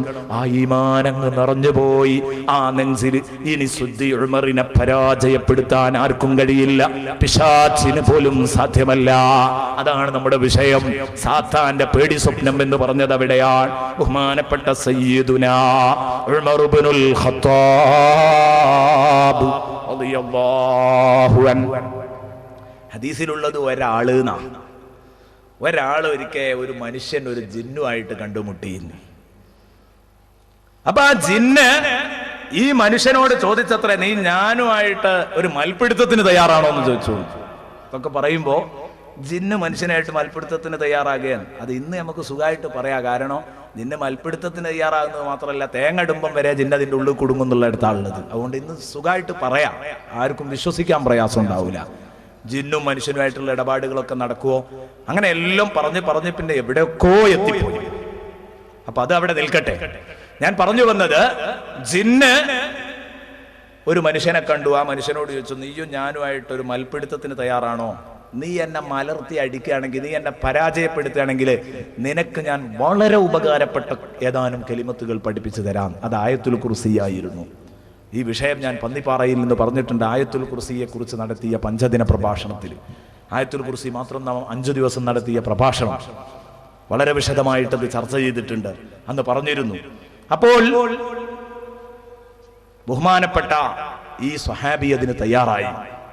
ആ സ്വഹാബി അതിന് തയ്യാറായി എന്നെല്ലാം പിടിച്ചപ്പോഴേക്കും അലർത്തിയടിച്ചു. അത് കഴിഞ്ഞിട്ട് ഇവൻ പറഞ്ഞു, അത് ശരിയായില്ല, ഒന്നും കൂടി പിടിക്കണം. 2ാമതും അടിച്ചു, 3ാമതും അടിച്ചു. അപ്പൊ അല്ലാഹു ലാ ഇലാഹ ഇല്ലാഹു വൽ ഹയ്യുൽ ഖയ്യൂം സംഗതിയൊക്കെ പറഞ്ഞു കൊടുത്തു, പഠിപ്പിച്ചു വിട്ടു. ഈ വിവരം, ഈ ഹദീസ് ഇങ്ങനെ റിപ്പോർട്ട് ചെയ്തിട്ട് ഒരു സഹാബി ഇത് പറയുമ്പോ കേട്ട് നിൽക്കുന്ന ആള് ചോദിക്കാണ്, ആരായിരുന്നു ആ സഹാബി? ജിന്നിനോട് മത്സരിച്ചിട്ട് ജയിച്ച, പിശാചിനെ തറ പറ്റിച്ച ആള്, അത് ആരാന്ന് കേൾക്കാൻ ഒരു താല്പര്യം ഉണ്ടായിരുന്നു. ശൈത്താനെ മലർത്തിയടിച്ചു എന്ന് പറഞ്ഞത് ആരാ ഒന്ന് പറഞ്ഞു തരുമോ? അത് ഉമറെങ്ങാനും ആകുമോ? ഇദ്ദേഹം ചോദിച്ചു. അത് ഉമറായിരുന്നു. ഉടനെ തന്നെ ഹദീസ് വിശദീകരിച്ചു കൊടുക്കുന്ന, ഈ ഹദീസ് റിപ്പോർട്ട് ചെയ്യുന്ന റാവി അദ്ദേഹം ചോദിക്കാണ്, മൻ അസാ അൻ യകൂന ഇല്ലാ ഉമർ, ഉമർ അല്ലാതെ ആരാ ആവുക? ശൈത്താനുമായിട്ട് ഏറ്റുമുട്ടാൻ സയ്യിദുനാ ഉമർ റളിയല്ലാഹു അൻഹുവിനല്ലാതെ ആർക്കാ സാധിക്കാം? അതാ ഞാൻ പറഞ്ഞത്. അല്ലാഹുവിന്റെ റസൂൽ സ്വല്ലല്ലാഹു അലൈഹി വസല്ലമ തങ്ങൾ പറഞ്ഞു, വല്ലദീ നഫ്സീ ബിയദിഹി, എന്റെ ശരീരം ആരുടെ നിയന്ത്രണത്തിലാണോ ആ റബ്ബ് സാക്ഷിയാണ്. എന്റെ ശരീരം ആരുടെ നിയന്ത്രണത്തിലാണോ ആ റബ്ബ് സാക്ഷിയാണ്. മാ ലഖിയക ശൈത്താനു ഖത്തു സാലികൻ ഫജ്ജൻ ഇല്ലാ സലക ഫജ്ജൻ ഗൈറ ഫജ്ജിക യാ ഉമർ. ഉമറേ, നീ ഒരു വഴിയിലൂടെ അങ്ങ് കടന്നാൽ പിശാച് അതേ വഴിയിലൂടെ പിശാച് വരുന്നുണ്ട്. ആ വഴിയിലേക്ക് നീയും അങ്ങ് കടന്നാൽ, ഈ വഴിയാണെന്ന് സങ്കല്പിച്ചോ. റോട്ടിൽ ഉമർ റളിയല്ലാഹു അൻഹു കടന്നു. ഈ വഴിയുടെ അങ്ങേ അപ്പുറത്ത് ആരുമുണ്ട്? ഇബ്ലീസുമുണ്ട്. എന്നാൽ നബി തങ്ങൾ പറയാൻ, ഉമർ ഇതിലെ വരുന്നുണ്ട് അങ്ങോട്ട് അറിഞ്ഞാൽ, സലക ഫജ്ജൻ ഗൈറ ഫജ്ജിക്, നിന്റെ റൂട്ടല്ലാത്ത മറ്റൊരു റൂട്ട്, നിന്റെ വഴിയല്ലാത്ത മറ്റൊരു വഴി, നിന്റെ റോഡല്ലാത്ത മറ്റൊരു റോഡ് അന്വേഷിക്കും കേട്ടോ ഉമറേ. നിന്നെ പേടിയാണ്. കാരണം എന്താ? അടിച്ച് നിരപ്പാക്കിയാണ് വിട്ടു. അതുകൊണ്ട് തന്നെയാണ് നടക്കൂല. സയ്യിദുനാ ഉമർ റളിയല്ലാഹു അൻഹു ഒരു ദിവസം കുറച്ചു നേരം വൈകി ജമാഅത്ത് നിസ്കാരം കിട്ടണമെന്ന് കരുതിയിട്ട്, ജമാഅത്തിന് നേരത്തെ എത്തുന്ന ശീലക്കാരനായ ഉമർ റളിയല്ലാഹു അൻഹു ഒരല്പം വൈകി. അങ്ങനെ ഓടിപ്പോകുമ്പോ പിശാചിന് തോന്നി, എന്റെ തനി രൂപത്തില് ഇതെന്തായാലും നടക്കൂല. കാരണം ഒരാളെ തിരിച്ചറിഞ്ഞ് തനി പരിപാടി എന്താ? അല്ലദീ യുവസ്വിസു ഫീ സുദൂരിന്നാസ്. അപ്പൊ മനസ്സിൽ ചെന്നിട്ട് വസ്വാസം ഉണ്ടാക്കിയാൽ, മനുഷ്യ മനസ്സിൽ ദുർബോധം നടത്തുക എന്ന ആ പരിപാടി ഉമറിനോട് നടക്കൂല. അത് ആരാ തിരിച്ചറിയും? ഉമർ റളിയല്ലാഹു അൻഹു സമരം പ്രഖ്യാപിച്ച് പള്ളിയിലേക്ക് പോവുകയും ചെയ്യും. അപ്പൊ അതിലേറെ നല്ലത് ഉമറിന്റെ മുമ്പിൽ ഒരു വയസ്സൻ കോലത്തിൽ നിൽക്കുക, എന്നിട്ടൊരു വയസ്സന്റെ രൂപത്തിൽ വടിയും കുത്തിപ്പിടിച്ച് ഇങ്ങനെ നിന്നു. ജിന്നിന് അങ്ങനെയൊക്കെ രൂപപ്പെടാൻ കഴിയുമെന്നാണല്ലോ. മലക്കിന് നായ പന്നി അല്ലാത്ത രൂപത്തിലൊക്കെ കോലപ്പെടാം, ജിന്നിന് നായ പന്നി അടക്കമുള്ള എല്ലാ രൂപത്തിലും കോലപ്പെടാം. അങ്ങനെയാണ്. അപ്പൊ ഏതായാലും ഒരു മനുഷ്യന്റെ രൂപത്തിൽ ഇങ്ങനെ നിന്നിട്ട് ഇയാളോട് സിമ്പതി വാങ്ങാനുള്ള പരിപാടിയാണ്, സഹതാപം വാങ്ങാൻ. എന്തേ? വളരെ പാവായിട്ട് ഇങ്ങനെ നിന്നിട്ട് ഉമറേ പോവല്ലേ, ഉപ്പാക്ക് ഒരു കാര്യം ചോദിക്കാനുണ്ട്. എന്തേ? ഒരു വയസ്സായ ഉപ്പാപ്പ, കൂണ് നിൽക്കുന്ന ഒരു ഉപ്പാപ്പ, ആ ഉപ്പാപ്പ ഒരു കാര്യം ചോദിച്ചിട്ട് എത്ര തിരക്കുണ്ടെങ്കിലും പറഞ്ഞു കൊടുക്കാതിരിക്കുന്നത് മനുഷ്യത്തല്ലല്ലോ എന്ന് മനസ്സിലാക്കിയിട്ട് സയ്യിദുനാ ഉമർ റളിയല്ലാഹുവിനെ ചോദിച്ചു, എന്തേന്ന് ചോദിച്ചു. ഒന്നുമല്ല, അങ്ങ് അകലെന്നൊരു ശബ്ദം കേൾക്കുന്നില്ലേ, അതെന്താണെന്ന് പറഞ്ഞിട്ട് പോയിക്കോ നിസ്കരിക്കാന്ന് പറഞ്ഞു. ഉമർ റളിയല്ലാഹുവിനെ അങ്ങനെ ശ്രദ്ധിച്ചപ്പോ അതൊരു പെണ്ണ് ഒരലിലിട്ടെന്തോ ഇടിക്കുന്ന ശബ്ദ, അതൊരു പെണ്ണെന്തോ ഇടിക്കുന്ന ശബ്ദമാണ്. എന്നാ ശരി, ഞാൻ വരാന്ന് പറഞ്ഞിട്ട് ഉമർ റളിയല്ലാഹുവിനെ തിരിഞ്ഞപ്പോഴേക്ക് പിടിച്ചു. പോവല്ലേ മോനെ, ഒരു കാര്യവും കൂടെ ചോദിക്കാനുണ്ട്. എന്താ? ഒരാവശ്യമില്ലാത്ത ചോദ്യം, വെറുതെ ഇട്ട് വട്ടം കറക്കുക. തക്ബീറത്തുൽ ഇഹ്റാമെങ്കിലും നഷ്ടപ്പെട്ട അത് നഷ്ടപ്പെട്ടല്ലോ എന്ന് കരുതിയിട്ടുള്ള പരിപാടിയാ. ഇവൻ വെറുതെ ചോദിച്ചു. ആ കേൾക്കുന്ന ശബ്ദം ഒലക്കമെന്നാണോ അരലുമെന്നാണോ? അപ്പോൾ ഉമർ റളിയല്ലാഹുവിന് ആളെ തിരിഞ്ഞു. കാരണം ഇത് ആവശ്യമില്ലാത്തൊരു കൊസ്രാകൊള്ളി ചോദ്യമാണല്ലോ. അതുകൊണ്ട് എന്തായാലും ശരി, ഇതിന് ഇനിയൊരു മറുപടി.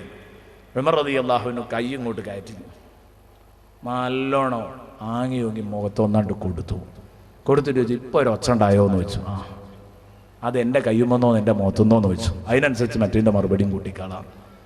ഇതാണ് പറഞ്ഞത്, ഈ തല്ല് കിട്ടിയാൽ പിന്നെ ഈ പിശാച്ചിന് ഇനി വരാൻ കഴിയൂല ഈ വഴിക്ക്. സയ്യിദുനാ ഉമറിനെ പിശാച്ചിന് പേടിയാണ്. വെറുതെയാണോ ഹബീബായ മുഹമ്മദുർ റസൂലുള്ളാഹി സ്വല്ലല്ലാഹു അലൈഹി വസല്ലമ തങ്ങളുടെ സദസ്സ് ഹബീബായ നബി തങ്ങളോട് അവിടുത്തെ കുടുംബം ചെലവ് തന്നതിന്റെ കാര്യത്തിൽ ഇങ്ങനെ ശബ്ദിച്ചുകൊണ്ട് സംസാരിച്ചുകൊണ്ടിരിക്കുകയാണ്. കേട്ടോളൂ. ഇസ്തഅ്ദന ഉമർ ഇബ്നുൽ ഖത്താബ് ഉമർ റളിയല്ലാഹു അൻഹു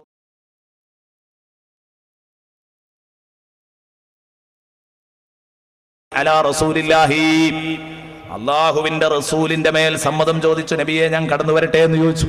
നബി തങ്ങളുടെ വീട്ടിലേക്ക് വഇൻദഹു നിസാഉം മിൻ ഖുറൈശിൻ യുകല്ലിംനഹു വയസ്തക്സിർനഹു ആലിയതൻ അസ്വാതുഹുന്ന, ഒരുപാട് സഹോദരിമാർ അവിടെ ഉണ്ട്. റസൂലുള്ളാഹി സ്വല്ലല്ലാഹു അലൈഹി വസല്ലം തങ്ങളുടെ ഭാര്യമാരെന്നല്ല, നിസാഉം മിൻ ഖുറൈശ്, ഖുറൈശികൾപ്പെട്ട പല പെണ്ണുങ്ങളുണ്ട്. അവരിങ്ങനെ സംസാരിക്കുകയാണ്, ശബ്ദമൊക്കെ പൊങ്ങിയിട്ടുണ്ട്. ഭർത്താക്കന്മാര് ചെലവിന് തന്നത് പോരാ, മറ്റു പല പരാതികളും എല്ലാം പറഞ്ഞുകൊണ്ട് ഇങ്ങനെ സംസാരിക്കാവ. യസ്തക്സിർനഹു, കൂടുതൽ കൂടുതൽ അവകാശങ്ങൾ ഞങ്ങൾക്ക് കിട്ടണം എന്ന് പറഞ്ഞുകൊണ്ടിരിക്കുകയാണ് റസൂലുള്ളാഹി തങ്ങളോട്. അത് നബി തങ്ങളുടെ പ്രഭാഷണത്തിൽ നബി തങ്ങൾ നടത്താൻ വേണ്ടിയിട്ട്, പ്രഖ്യാപിക്കാൻ വേണ്ടിയിട്ട് നബി തങ്ങളെ സ്വാധീനിക്കുകയാണ്. നടക്കുകയില്ല, അത് വേറെ വിഷയം. ഏതാവട്ടെ വരുന്നു. ഉമർ റളിയല്ലാഹു അൻഹുവിനെ കാണേണ്ട താമസം. ഫലമ്മസ്തഅ്ദന ഉമറു ബാദർന ബിൽ ഹിജാബ്. ഉമർ റളിയല്ലാഹു അൻഹുവിന്റെ ശബ്ദം അങ്ങോട്ട് കേട്ടപ്പോഴേക്ക്, നബിയെ ഞാൻ അങ്ങോട്ട് വരട്ടെ എന്ന് ചോദിച്ച് കേട്ടതേ ഉള്ളൂ. അപ്പോഴേക്ക് മുഴുവനും എഴുന്നേറ്റിട്ട് എവിടെ ഇതൊക്കെ പൊക്കിയത് എന്നറിയില്ല, ഒക്കെ പോയിട്ട് ഓടി ഒളിച്ചു. അപ്പോ നബി സല്ലല്ലാഹു അലൈഹി വസല്ലം ഫളഹിക്കൻ നബിയു സല്ലല്ലാഹു അലൈഹി വസല്ലം ഉമർ റളിയല്ലാഹുവിനോട് കയറി വന്നു. നബി സല്ലല്ലാഹു അലൈഹി വസല്ലം ചിരിച്ചു. അപ്പോ ഉമർ റളിയല്ലാഹുവിനെ ചോദിച്ചു, അൽഹഖല്ലാഹു സിന്നക യാ റസൂലല്ലാഹ്, നബിയെ നിങ്ങൾ അപൂർവമായിട്ടേ പല്ല് കാട്ടി ചിരിക്കാറുള്ളൂ. കാരണം നബി സല്ലല്ലാഹു അലൈഹി വസല്ലം ഒന്ന് പുഞ്ചിരിക്കേ ഉള്ളൂ. ഇതെന്തോ ഒരു വലിയൊരു സംഭവം ഉണ്ടായതുകൊണ്ടാണല്ലോ നിങ്ങൾ ഇങ്ങനെ ചിരിക്കുന്നത്. നബി സല്ലല്ലാഹു അലൈഹി വസല്ലം ഒരല്പം കുലുങ്ങി ചിരിക്കുമ്പോ നിങ്ങൾ എന്താണ് ഇത്രമാത്രം ഹൃദ്യമായി ചിരിക്കാൻ കാരണം? എന്തോ ഒന്ന് ഇവിടെ സംഭവിച്ചിട്ടുണ്ടല്ലോ. ഉമർ റളിയല്ലാഹുവിന് അത് അറിയില്ല. അപ്പൊ ഉമർ റളിയല്ലാഹുവിനെ ചോദിച്ചപ്പോ പറഞ്ഞു, ഒന്നുമല്ല, അജിബ്തു മിൻ ഹൗലാഇല്ലാതി കുന്ന ഇൻദി, എന്റെ അടുത്തുണ്ടായിരുന്ന ആ കൊസ്രാകൊള്ളികളെ കുറിച്ച് ആലോചിച്ചിട്ടാണ് ഞാൻ ചിരിച്ചത്, അത്ഭുതപ്പെട്ടത്.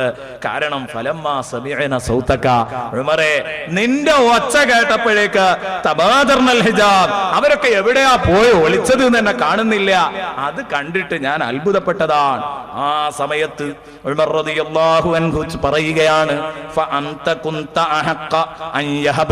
അവരേറ്റവും കൂടുതൽ പേടിക്കാൻ അർഹതപ്പെട്ടത് നിങ്ങളാണല്ലോ നബിയെ, നിങ്ങളെയല്ലേ അവരെന്നെ പേടിക്കുന്നതിനേക്കാൾ പേടിക്കേണ്ടത്. എന്നിട്ട് ഉമർ റളിയല്ലാഹു അൻഹു മറയുടെ അപ്പുറത്തേക്ക് അങ്ങോട്ട് വിളിച്ചു പറഞ്ഞു, ഐ അദുവാതി അൻഫുസിഹിന്ന, സ്വന്തം ശരീരങ്ങളെ ആക്രമിച്ചിരിക്കുന്ന സഹോദരിമാരെ, ഓ പെണ്ണുങ്ങളെ, അത്തഹബ്നനി, നിങ്ങൾ എന്നെ പേടിക്കേ, വലം തഹബ്ന റസൂലല്ലാഹി, അല്ലാഹുവിന്റെ റസൂലിനെ ഭയപ്പെടാതെ നിങ്ങൾ എന്നെയാണോ പേടിക്കുന്നത് എന്ന് ഉമർ റളിയല്ലാഹു അൻഹു ചോദിച്ചു. അപ്പൊ അവരുടെ മറുപടിയാണ് അതിൽ രസായത്. അതിലേറ്റവും രസകരമായത് അവരുടെ മറുപടിയാ. അപ്പൊ കുൽന, ഹിജാബിന്റെ അപ്പുറത്ത് നിന്ന് അവരിങ്ങോട്ട് പറഞ്ഞു, നഅം, അതെ, അന്ത അഗ്ലദു വഅഫളു മിൻ റസൂലില്ലാഹി. ഉമറേ, നിങ്ങൾ ആള് കുറച്ച് കടുപ്പാണ്, അതുകൊണ്ടാണ് ഞങ്ങൾ മാറിയത്. കണ്ടോ, അള്ളാഹുവിന്റെ റസൂലിനെ പേടിക്കേണ്ടതില്ല, കാരണം റസൂലുള്ളാഹി വളരെ നോർമലാണ്. എന്തും പറയാ, എങ്ങനെയും പറയാ, എല്ലാ കാര്യങ്ങൾക്കും സംസാരിക്കാം. പക്ഷേ നിങ്ങൾ കുറച്ച് കടുപ്പം തന്നെ, അതുകൊണ്ടാ പോകുന്നത്. അന്ത അഫളു വഅഗ്ലദു. നബി സല്ലല്ലാഹു അലൈഹി വസല്ലമ തങ്ങളോട്, തങ്ങളെപ്പറ്റി അവർ പറഞ്ഞു, നബി സല്ലല്ലാഹു അലൈഹി വസല്ലം അങ്ങനെയല്ല. അപ്പൊ നിങ്ങളുടെ ആ കുറച്ച് സീരിയസ് ഭാവം നിങ്ങൾക്കുണ്ടെന്ന് മനസ്സിലാക്കിയിട്ട് തന്നെയാണ് ഞങ്ങൾ മാറിയത്. നബി സല്ലല്ലാഹു അലൈഹി വസല്ലമ തങ്ങള് ഫഖാല റസൂലുള്ളാഹി, ആ സമയത്താണ് മുത്തുനബി പറഞ്ഞത്, പിശാച് പോലും നിന്നെ കണ്ടാൽ ഓടും കേട്ടോ ഉമറേ. അപ്പോഴാ പറഞ്ഞത് ഫഖാല റസൂലുള്ളാഹി വല്ലദീ നഫ്സി ബിയദിഹി മാ ലഖിയക ശൈത്താനു ഖത്തു സാലികൻ ഫജ്ജൻ ഇല്ലാ സലക ഫജ്ജൻ ഗൈറ ഫജ്ജിക്. റവാഹു തുബ്രാനി. ഇമാം തുബ്രാനി റളിയല്ലാഹു അൻഹു ഈ ഹദീസ് റിപ്പോർട്ട് ചെയ്തത് നമുക്ക് കാണാം. ഇതാണ് നമ്മൾ സാത്താന്റെ പേടി സ്വപ്നം എന്ന് പറഞ്ഞത്. ബഹുമാനപ്പെട്ട സയ്യിദുനാ ഉമർ ഇബ്നുൽ ഖത്താബ് റളിയല്ലാഹു അൻഹുവിനെ പിശാചിന് പേടിയായിരുന്നു. ബഹുമാനപ്പെട്ട മുഹമ്മദുർ റസൂലുള്ളാഹി സ്വല്ലല്ലാഹു അലൈഹി വസല്ലമ തങ്ങൾ പറയുന്ന, എന്നെ സ്വർഗ്ഗത്തിൽ പ്രവേശിപ്പിക്കപ്പെട്ടു. ഇത് അതിലേറെ അത്ഭുതകരമായ ഒരു സംഭവമാണ്. അനസ് ഇബ്നു മാലിക്കാണ് ഹദീസ് ഉദ്ധരിക്കുന്നത്. നബി തങ്ങൾ പറഞ്ഞു, ലമ്മാ ഉദ്ഖിൽതുൽ ജന്ന, എനിക്ക് സ്വർഗ്ഗത്തിലേക്ക് അഡ്മിഷൻ കിട്ടിയപ്പോൾ ഞാൻ സ്വർഗ്ഗത്തിലൂടെ ഒന്നിങ്ങനെ പോയി, റഅയ്തു ഫീഹാ ഖസ്റൻ മിൻ ദഹബ്, അവിടെ ഞാൻ ഒരു കനക കൊട്ടാരം കണ്ടു. റഅയ്തു ഫീഹാ ഖസ്റൻ മിൻ ദഹബ്, ഞാൻ സ്വർഗ്ഗത്തിൽ ഒരു കനക കൊട്ടാരം കണ്ടു, ഒരു സ്വർണത്തിന്റെ കൊട്ടാരം. ഓ, ആരുടേതാ ഈ സ്വർണ്ണ കൊട്ടാരം? ഫഖുൽതു ലിജിബ്രീൽ, ഞാൻ ജിബ്രീലിനോട് ചോദിച്ചു, ഹോ, എന്തൊരു മട്ടമുള്ള, എന്തൊരു ഭംഗിയുള്ള, എത്രമാത്രം സുന്ദരമായ ഒരു കനക കൊട്ടാരം. ആരുടേതാണ് ഈ കനക കൊട്ടാരം? മറുപടി പറയുന്നു, ലിമൻ ഹാദൽ ഖസ്ർ, ആരുടേതാണ് ഈ കൊട്ടാരം എന്ന് ചോദിച്ചപ്പോ ഖാല ലിറജുലിൻ മിൻ ഖുറൈശ്, ഇത് ഖുറൈശികളിലുണ്ട് ഒരു ആൺകുട്ടി, മൂപ്പർക്കുള്ളതാണ്. കണ്ടോ, ലിറജുലിൻ മിൻ ഖുറൈശ്, ഖുറൈശികളിൽ ഒരു ആൺകുട്ടിയുണ്ട്, ആ ആൾക്കുള്ളതാണ്. റജുൽ എന്ന് എന്നെ അവിടെ പ്രയോഗിക്കാൻ കാരണം ആ ധീരതയും ആണത്വവും മുഴുവൻ കാണിക്കാൻ വേണ്ടിയാ. ലി റജുലിൻ മിൻ ഖുറൈശ്, ഖുറൈശികളുടെ കൂട്ടത്തിൽ ഒരു ആൺകുട്ടി ഉണ്ട്, മൂപ്പർക്കുള്ളതാണ് ഇത്. വറജുലുൻ മിനൽ കിറാമി ഇൻദന, ഇബ്നു മാലിക് പറഞ്ഞില്ലേ, നമ്മൾ ശിഷ്യഭാഗ്യം വളരെ കുറഞ്ഞ ആളാ, ശിഷ്യസമ്പത്ത് തീരെയല്ല, പക്ഷെ ഒരാൺകുട്ടി നമ്മളെ അടുത്തുണ്ട്. വറജുലുൻ മിനൽ കിറാമി ഇൻദന, ഒരു ശിഷ്യൻ, അത് ഉള്ളത് നല്ല ഫലമുള്ള ശിഷ്യനാണ്. അപ്പൊ ഏതാവട്ടെ, ഞാൻ പറഞ്ഞു വന്നത് ലിറജുലിൻ മിൻ ഖുറൈശ്, ഖുറൈശികളുടെ കൂട്ടത്തിൽപ്പെട്ട ഒരാൺകുട്ടിയുണ്ട്, ആ ആൺകുട്ടിക്കുള്ളതാണിത്. ശരി, അല്ലാഹുവിന്റെ ഹബീബ് പറയാണ്, ഖാലാ ലിറജുലിൻ മിൻ ഖുറൈശ് ഫറജൗതു അൻ അകൂന അനഹു, ഞാൻ മോഹിച്ചു പോയി അത് ഞാനായെങ്കിൽ എന്ന്. കണ്ടോ, ആ ആള് ഞാനായെങ്കിൽ എന്ന് ഞാൻ മോഹിച്ചു പോയി. അത്രയും നല്ല സ്വർണ്ണക്കൊട്ടാരമാണ് ഞാൻ കണ്ടത്. നബിതങ്ങൾക്ക് ഇതിലും വലുത് കിട്ടും, അത് വേറെ വിഷയം. നബിതങ്ങൾ മോഹിച്ചു പോയി. ഫഖുൽതു, എന്നിട്ട് ഞാൻ ചോദിച്ചു, വമൻഹു, ആരാണ് ആ ആൺകുട്ടിയുടെ പേര് പറയാമോ? ഫഖാല, ജിബ്രീൽ പറഞ്ഞു, അദ്ദേഹത്തിന്റെ പേര് വേണമെങ്കിൽ പറയാം, ഉമർ ഇബ്നുൽ ഖത്താബ് റളിയല്ലാഹു അൻഹു. ഉമർ ഇബ്നുൽ ഖത്താബ് റളിയല്ലാഹു അൻഹുവിന്റേതാണ് ഈ കൊട്ടാരം. സുബ്ഹാനല്ലാഹ്. ഫദക്കറ ദാലിക റസൂലുള്ളാഹി ലിഉമറ, നബി തങ്ങൾ ഈ വിവരം സയ്യിദുനാ ഉമർ റളിയല്ലാഹു അൻഹുവിനോട് പറഞ്ഞു. ഉമറേ, ഞാൻ ഇങ്ങനെ കണ്ടു. വഖാല, എന്നിട്ട് നബി തങ്ങൾ തുടർന്നു. കണ്ടോ, അത് പറഞ്ഞവിടെ നിർത്തിയില്ല, നിന്റെ കൊട്ടാരം ഞാൻ കണ്ടു. എന്നിട്ട് നബി പറയുന്നത് കേട്ടോ, ഫലൗലാ മാ അലിംതു മിൻ ഗൈറതിക യാ അബാ ഹഫ്സിൻ ലദഖൽതുഹു, ആ സ്വർണ്ണ കൊട്ടാരം നിന്റേതാണെന്ന് പറഞ്ഞതോടുകൂടി എന്റെ മനസ്സിലൊരു വലിയ ആഗ്രഹം ഉണ്ടായിരുന്നു. ആ കൊട്ടാരം അങ്ങനെ കണ്ടപ്പോ, നിന്റെ പുറം ഇത്രമാത്രം മോടി പിടിപ്പിക്കപ്പെട്ടിട്ടുണ്ടെങ്കിൽ ഉള്ളൊന്ന് കയറി കാണാൻ എത്ര സൗന്ദര്യം ഉണ്ടാവുമായിരുന്നു അല്ലേ? അങ്ങനെയാണല്ലോ, മൈസൂർ പാലസ് ഇങ്ങനെ പുറത്തുനിന്ന് ഇങ്ങനെ കാണുമ്പോൾ അതിന്റെ അകത്തൊന്ന് കയറി കണ്ടാൽ എത്ര ഭംഗിയുണ്ടാവും നമുക്ക് തോന്നും. സംഗതി ഉള്ളിലേക്ക് ചെല്ലുമ്പോൾ അങ്ങനെ തന്നെ ആയിരിക്കും. എന്നതുപോലെ ഈ കൊട്ടാരം ഇങ്ങനെ കണ്ടപ്പോ ഒന്ന് അകത്ത് കയറിയിട്ട് അതൊന്ന് കണ്ടാ കുഴപ്പമില്ലാന്ന് തോന്നിയിരുന്നു. പക്ഷേ ഫലൗലാ മാ അലിംതു മിൻ ഗൈറതിക, നീ ആള് കുറച്ച് സീരിയസ് ആണെന്നുള്ളത് എനിക്ക് അതറിയുന്നത് കൊണ്ട് നിന്റെ ഗൗരവ പ്രകൃതി എനിക്ക് അറിയാവുന്നതുകൊണ്ട്, അതെനിക്ക് അറിയൂലായിരുന്നെങ്കിൽ, നീ ആണ് കുറച്ച് സീരിയസ് ആണ് എന്നെനിക്കറിയൂലായിരുന്നെങ്കിൽ, അബൂ ഹഫ്സ് എന്നുള്ള അവിടുത്തെ ഓമന പേരാണ് റളിയല്ലാഹുവിന്റെ, ഞാൻ ആ കൊട്ടാരത്തിൽ കയറിയിട്ട് അതൊക്കെ ഒന്ന് നോക്കിയിട്ട് മടങ്ങുമായിരുന്നു. പക്ഷേ എന്റേതാകുമ്പോ എനിക്കൊരു പേടി. കാരണം ലാ തദ്ഖുലൂ ബുയൂതൻ ഖൈറ ബുയൂതിക്കും ഹത്താ തസ്തഅനിസു വതുസല്ലിമു അലാ അഹ്ലിഹാ. അതുകൊണ്ട് തങ്ങളൊക്കെ തന്നെയാണ് എന്റെ പുരയിൽ ആരെയും കയറാൻ പറഞ്ഞു എന്ന് ചോദിക്കുമെന്ന് എനിക്കൊരു പേടിയും പറയാൻ. റസൂലുള്ളാഹി സ്വല്ലല്ലാഹു അലൈഹി വസല്ലം തങ്ങൾ പറഞ്ഞു. അത് പറഞ്ഞപ്പോ ബഹുമാനപ്പെട്ട ഉമർ റളിയല്ലാഹു അൻഹു ഫബക്കാ ഉമർ, അത് കേട്ടപ്പോൾ ഉമർ പൊട്ടി പൊട്ടി അങ്ങ് കരഞ്ഞു. അല്ലാഹുവിന്റെ ഹബീബേ, അല്ലാഹുവിന്റെ ഹബീബേ, ബി അബീ അൻത വ ഉമ്മി, നബിയേ എൻ്റെ വാപ്പി എൻ്റെ ഉമ്മയും അങ്ങേക്ക് ദണ്ഡമാണ് നബിയേ. ഞാൻ ഖത്താബിനെ വേണമെങ്കിൽ നിങ്ങൾക്ക് സമർപ്പിക്കും, ഹംതമയെ വേണമെങ്കിൽ നിങ്ങൾക്ക് സമർപ്പിക്കും. ആള് ഞാൻ കുറച്ച് സീരിയസ് ആണ് നബിയെ, പക്ഷെ അങ്ങയോട് ഞാൻ ഗൗരവം കാണിക്കുമോ നബിയെ? അങ്ങേക്ക് കേറിക്കൂടായിരുന്നോ, കണ്ടുകൂടായിരുന്നോ? എനിക്ക് ആ സന്തോഷം പറഞ്ഞു തന്നുകൂടായിരുന്നോ? ആരോട് ഗൗരവപ്പെട്ടാലും എന്റെ മുത്തുനബിയോട് ഞാൻ ഒരിക്കലും ഗൗരവപ്പെടില്ല. നോക്ക് നിങ്ങൾ, ഇതൊക്കെ നമുക്ക് പഠിക്കാൻ ഒരുപാട് പാഠങ്ങളുണ്ട്. ഞാൻ പറഞ്ഞത് ഈ വിഷയത്തിലൊക്കെ ഒരുപാട് കാര്യങ്ങൾ കൂട്ടി ഗുണപാഠങ്ങളായി പറഞ്ഞു പോകേണ്ടിയിരുന്നു. പക്ഷേ ഞാൻ വിചാരിച്ച വിഷയങ്ങൾ ചർച്ച ചെയ്യാൻ സമയം കിട്ടൂല എന്ന് കരുതിയിട്ടാണ് വേഗം വേഗം പോകുന്നത്. ബഹുമാനപ്പെട്ട അബൂ ഹുറൈറ റളിയല്ലാഹു അൻഹു പറയുകയാണ്. അബൂ ഹുറൈറ പറയുന്ന, നബി സല്ലല്ലാഹു അലൈഹി വസല്ലമ തങ്ങൾ പറയുന്നത് ഞാൻ കേട്ടു. ബൈനാ അന നായിമുൻ റഅയ്തുനി അലാ ഖലീബ്, ഞാൻ ഉറങ്ങിക്കൊണ്ടിരിക്കുമ്പോ ഒരു കിണർ കണ്ടു. ഞാൻ ഉറക്കത്തിൽ നബി തങ്ങൾ സ്വപ്നം കാണാൻ ഒരു കിണർ ഞാൻ സ്വപ്നം കണ്ടു. അലൈഹാ ദൽവുൻ, ആ കിണറിന്റെ അടുത്ത് ചെറിയ ഒരു ബക്കറ്റുണ്ട്. അങ്ങനെ ഫനസഅതു മിൻഹാ മാഷാ അല്ലാഹ്, വേണ്ടത്ര ആ ബക്കറ്റ് എടുത്തിട്ട് ഞാൻ അങ്ങനെ കോരി. അത് എത്രയാന്ന് കണക്കാക്കാൻ പറ്റൂല, ഒരുപാട് തവണ ഞാൻ ആ ബക്കറ്റ് കൊണ്ട് വെള്ളം കോരി. ഇത് നബി തങ്ങൾ ഇങ്ങനെ സ്വപ്നം കാണുക, ഒരു കിണറ്, ഒരു തൊട്ടി. ആ തൊട്ടി കെട്ടിയിട്ട് റസൂലുള്ളാഹി സ്വല്ലല്ലാഹു അലൈഹി വസല്ലമ തങ്ങൾ ഒരുപാട് സമയം കോരി. സുമ്മ അഖദഹ ഇബ്നു അബീ ഖുഹാഫ, പിന്നെ അബൂ ഖുഹാഫന്റെ മോൻ അബൂബക്കറിനെ സിദ്ദീഖ് റളിയല്ലാഹു അൻഹു വന്നിട്ട് എന്നോട് ബക്കറ്റ് വാങ്ങി. എന്നിട്ടോ ഫനസഅ ബിഹാ ദനൂബൻ ഔ ദനൂബൈൻ, ഒന്നോ രണ്ടോ ബക്കറ്റ് വെള്ളം കോരി. അത്രേ കോരിയതുള്ളൂ. വഫീ നസ്ഇഹി ലഅഫുൻ, അത്രയും കോരിയപ്പോഴേക്ക് ആ കോരലിന് ക്ഷീണിച്ചു പോവുകയാണ്. എന്ന് പറഞ്ഞാൽ അദ്ദേഹത്തിന്റെ കോരൽ എന്തല്ല, ശേഷം വരുന്ന ആളെപ്പോലെ ഗൗരവമുള്ളതല്ല. ഒന്നോ രണ്ടോ ബക്കറ്റ് കോരിയിട്ട് അവിടെ നിർത്തി. വല്ലാഹു യഗ്ഫിറു ലഹു ലഅഫഹു, ചില്ലറ പോരായ്മ ആ വിഷയത്തിൽ വന്നെങ്കിൽ അള്ളാഹു അത് പൊരുത്തപ്പെട്ടു കൊടുക്കട്ടെ.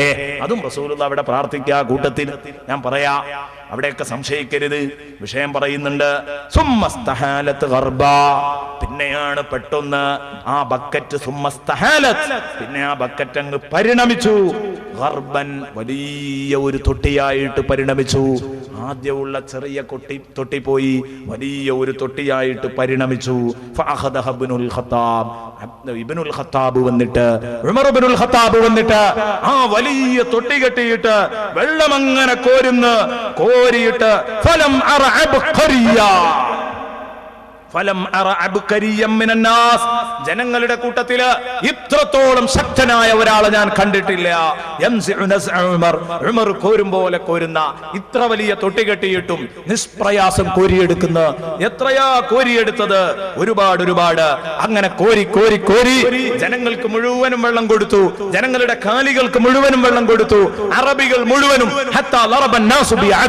അവരൊക്കെ കൊണ്ടുവന്ന പാനത്തൊഴുത്ത് എന്ന് പറഞ്ഞാൽ ഒട്ടകങ്ങൾക്ക് വെള്ളം കൊടുക്കാൻ ഉപയോഗിക്കുന്ന താൽക്കാലിക ഷെഡുകൾ, ഇതാണ് അഥൻ. ആ കിണറിന് ചുറ്റും ആളുകൾ പാനത്തൊഴുത്ത്, കുടിക്കാനുള്ള തൊഴുത്ത് കെട്ടി, വെള്ളത്തൊഴുത്ത് കെട്ടി. എന്തിന്? അതിൽ കെട്ടിയിട്ടു ഉമർ റളിയല്ലാഹു അൻഹു കോരിക്കൊടുക്കുന്ന വെള്ളം കുടിപ്പിക്കാൻ ഒട്ടകങ്ങളെ. ഇത് ഞാൻ കണ്ടു. നബി സല്ലല്ലാഹു അലൈഹി വസല്ലമ തങ്ങൾ പറഞ്ഞു. ഇമാം ബുഖാരി റളിയല്ലാഹു അൻഹു റിപ്പോർട്ട് ചെയ്ത ഹദീസ് നോക്ക് നിങ്ങൾ. ഇതിലൊരു സൂചനയുണ്ട്. അതെന്താ?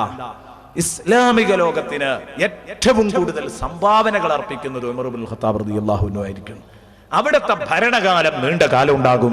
സയ്യിദുനാ അബൂബക്കർ സിദ്ദീഖ് റളിയല്ലാഹു അൻഹുവിനെ ഇന്നലെ ഞാൻ പറഞ്ഞല്ലോ, പെട്ടെന്ന് സിദ്ദീഖ് റളിയല്ലാഹു അൻഹു അങ്ങോട്ട് വഫാത്താകുക ചെയ്തത്. അപ്പോൾ പലതും പറയാൻ കഴിഞ്ഞിട്ടില്ല.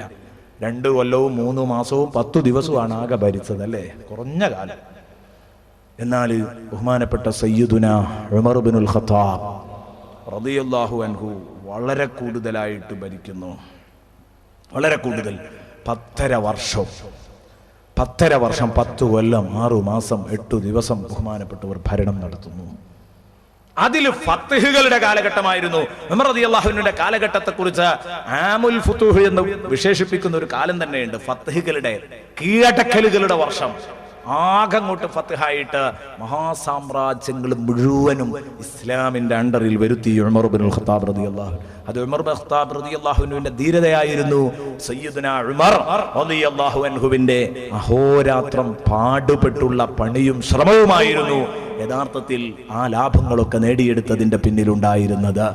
ഇത് പറയുന്ന സമയത്ത് ഇവിടെ ചെറിയ ഒരു ചോദ്യം ഈ ഹദീസിൽ നമുക്ക് തോന്നും. ഉമർ റളിയല്ലാഹു അൻഹു വലിയ മഹാനായി, സിദ്ദീഖ് റളിയല്ലാഹു അൻഹു വളരെ താഴ്ന്നു പോയില്ലേ ഈ ഹദീസില് എന്ന് തോന്നിപ്പോകും. ഇമാം നബവി റളിയല്ലാഹു അൻഹു പറഞ്ഞു, അങ്ങനെ തെറ്റിദ്ധരിക്കരുത്. കാരണം ഇന്നലെ പറഞ്ഞു, മിനിയാന്നേ പറഞ്ഞു, ഇന്നും പറഞ്ഞുകൊണ്ടിരിക്കുകയാണ്. വസ്സാബിഖൂന സാബിഖൂൻ ഉലൈകൽ മുഖറബൂൻ. സിദ്ദീഖുൽ അക്ബറിന്റെ അടുത്തേക്ക് ഉമർ റളിയല്ലാഹു അൻഹു എത്തില്ല. ഉമർ റളിയല്ലാഹു അൻഹുവിന്റെ ജീവിതം മുഴുവനും ഇന്നലെ കേട്ടില്ലേ ജിബ്രീൽ പറഞ്ഞത്, ഹസനത്തും മിൻ ഹസനാതി അബൂബക്കർ. അബൂബക്കറിന്റെ ഹസനത്തുകളിലെ ഒരു ഹസനത്ത് മാത്രമേ ഉണ്ടാകുള്ളൂ ഉമർ റളിയല്ലാഹു അൻഹു സമർപ്പിച്ച മുഴുവൻ സംഭാവനകളും എന്ന് പറഞ്ഞെങ്കിൽ എണ്ണത്തിൽ കൂടുതലുണ്ട് എന്നത് ശരിയാണ്. പക്ഷേ അത് നിങ്ങള് അതിന്റെ നിലവാരം വെച്ച് നോക്കുമ്പോ ബഹുമാനപ്പെട്ട സയ്യിദുനാ അബൂബക്കറിൻ സിദ്ദീഖ് റളിയല്ലാഹു അൻഹു ചെയ്തത് നിങ്ങൾക്ക് ചെറുതാണെന്ന് തോന്നിയാലും അത് വലുതായിരിക്കും കേട്ടോ. ഭരണകാലം കൂടി എന്ന് മാത്രമേ ഇതിനർത്ഥമുള്ളൂ. ഒരുപാട് ഫത്ഹുകളും ഇസ്ലാമിന് ഒരുപാട് ഗനീമത്ത് സ്വത്തുകളും ലാഭങ്ങളും വിജയങ്ങളും ഒക്കെ നേടിയെന്ന് പിന്നെ വല്ലാഹു യഗ്ഫിറു ലഹു ലഅഫഹു എന്ന് പ്രാർത്ഥിച്ചതോ അവിടുത്തെ ദൗർബല്യം അല്ലാഹ് പുറത്തു കൊടുക്കട്ടെ എന്ന് പറഞ്ഞല്ലോ. അതിനെപ്പറ്റി ഇമാം മുസ്ലിം റളിയല്ലാഹു അൻഹു റിപ്പോർട്ട് ചെയ്യുന്നു, അന്നഹാ കലിമത്തുൻ കാനൽ മുസ്ലിമൂന യഖൂലൂനഹാ യുസയ്യിനു ഇഫ്അൽ കദാ വല്ലാഹു യഗ്ഫിറു ലക്. ഇന്ന കാര്യം ചെയ്യ, അല്ലാഹു നിനക്ക് പുറത്തു തരട്ടെ എന്ന് പറയും. അത് ഒരാവശ്യവും ഇല്ലാതെ മഗ്ഫിറത്തിന് വേണ്ടി പ്രാർത്ഥിക്കുന്ന ഒരു സ്വഭാവം അതാ അറബികൾക്കുണ്ടായിരുന്നു. ആ ശൈലിയിലാണ് വല്ലാഹു യഗ്ഫിറു ലഹു ലഅഫഹു എന്ന് പറഞ്ഞത് എന്ന് ബഹുമാനപ്പെട്ട ഇമാം നബവി റളിയല്ലാഹു അൻഹു എന്നെയും നിങ്ങളെയും പഠിപ്പിക്കുന്നത് കാണാം. അതേ സയ്യിദുനാ ഉമർ ഇബ്നുൽ ഖത്താബ് റളിയല്ലാഹു അൻഹു 10.5 കൊല്ലവും 8 ദിവസവും 10.5 കൊല്ലവും ഒരാഴ്ചയും ബഹുമാനപ്പെട്ടവർ ഭരണം നടത്തി. ധാരാളം പ്രവർത്തനങ്ങൾ ഭരണകാലയളവിൽ നടത്തിയിട്ടുണ്ട്. ഓരോന്നോരോന്ന് പറയാനുള്ള സമയമില്ല. അതുകൊണ്ട് സയ്യിദുനാ ഉമർ ഇബ്നുൽ ഖത്താബ് റളിയല്ലാഹു അൻഹുവിന്റെ ഭരണകാലഘട്ടത്തിലുണ്ടായ ആ പ്രധാന സംഭവങ്ങളിൽ ഒരു 4-5 മാത്രം. ഒരുപാടുണ്ട് പറയാനൊരുങ്ങിയാൽ. ഒന്ന്, അമീറുൽ മോമിനീൻ എന്ന സ്ഥാനപ്പേര് ഔദ്യോഗികമായി പ്രഖ്യാപിച്ചത് ഉമർ ഇബ്നുൽ ഖത്താബ് റളിയല്ലാഹു അൻഹു ആണ്. സിദ്ദീഖ് റളിയല്ലാഹു അൻഹുവിനെ സഹാബത്ത് വിളിച്ചിരുന്നത് യാ ഖലീഫത റസൂലില്ലാഹ്, അല്ലാഹുവിന്റെ റസൂലിന്റെ ഖലീഫ എന്നാ വിളിച്ചിരുന്നത്. അങ്ങനെ ഉമർ റളിയല്ലാഹു അൻഹു ഭരണമേറ്റപ്പോ ഇവര് പറഞ്ഞു യാ ഖലീഫത ഖലീഫത്തി റസൂലില്ലാഹ്, യാ ഖലീഫത ഖലീഫത്തി റസൂലില്ലാഹ്, അല്ലാഹുവിന്റെ റസൂലിന്റെ ഖലീഫയുടെ ഖലീഫേ. അപ്പൊ ഇനി അടുത്ത ആള് വരുമ്പോ യാ ഖലീഫത ഖലീഫത്തി ഖലീഫത്തി റസൂലില്ലാഹ് എന്ന് വിളിക്കണം. ഇത് പ്രയാസാണ്.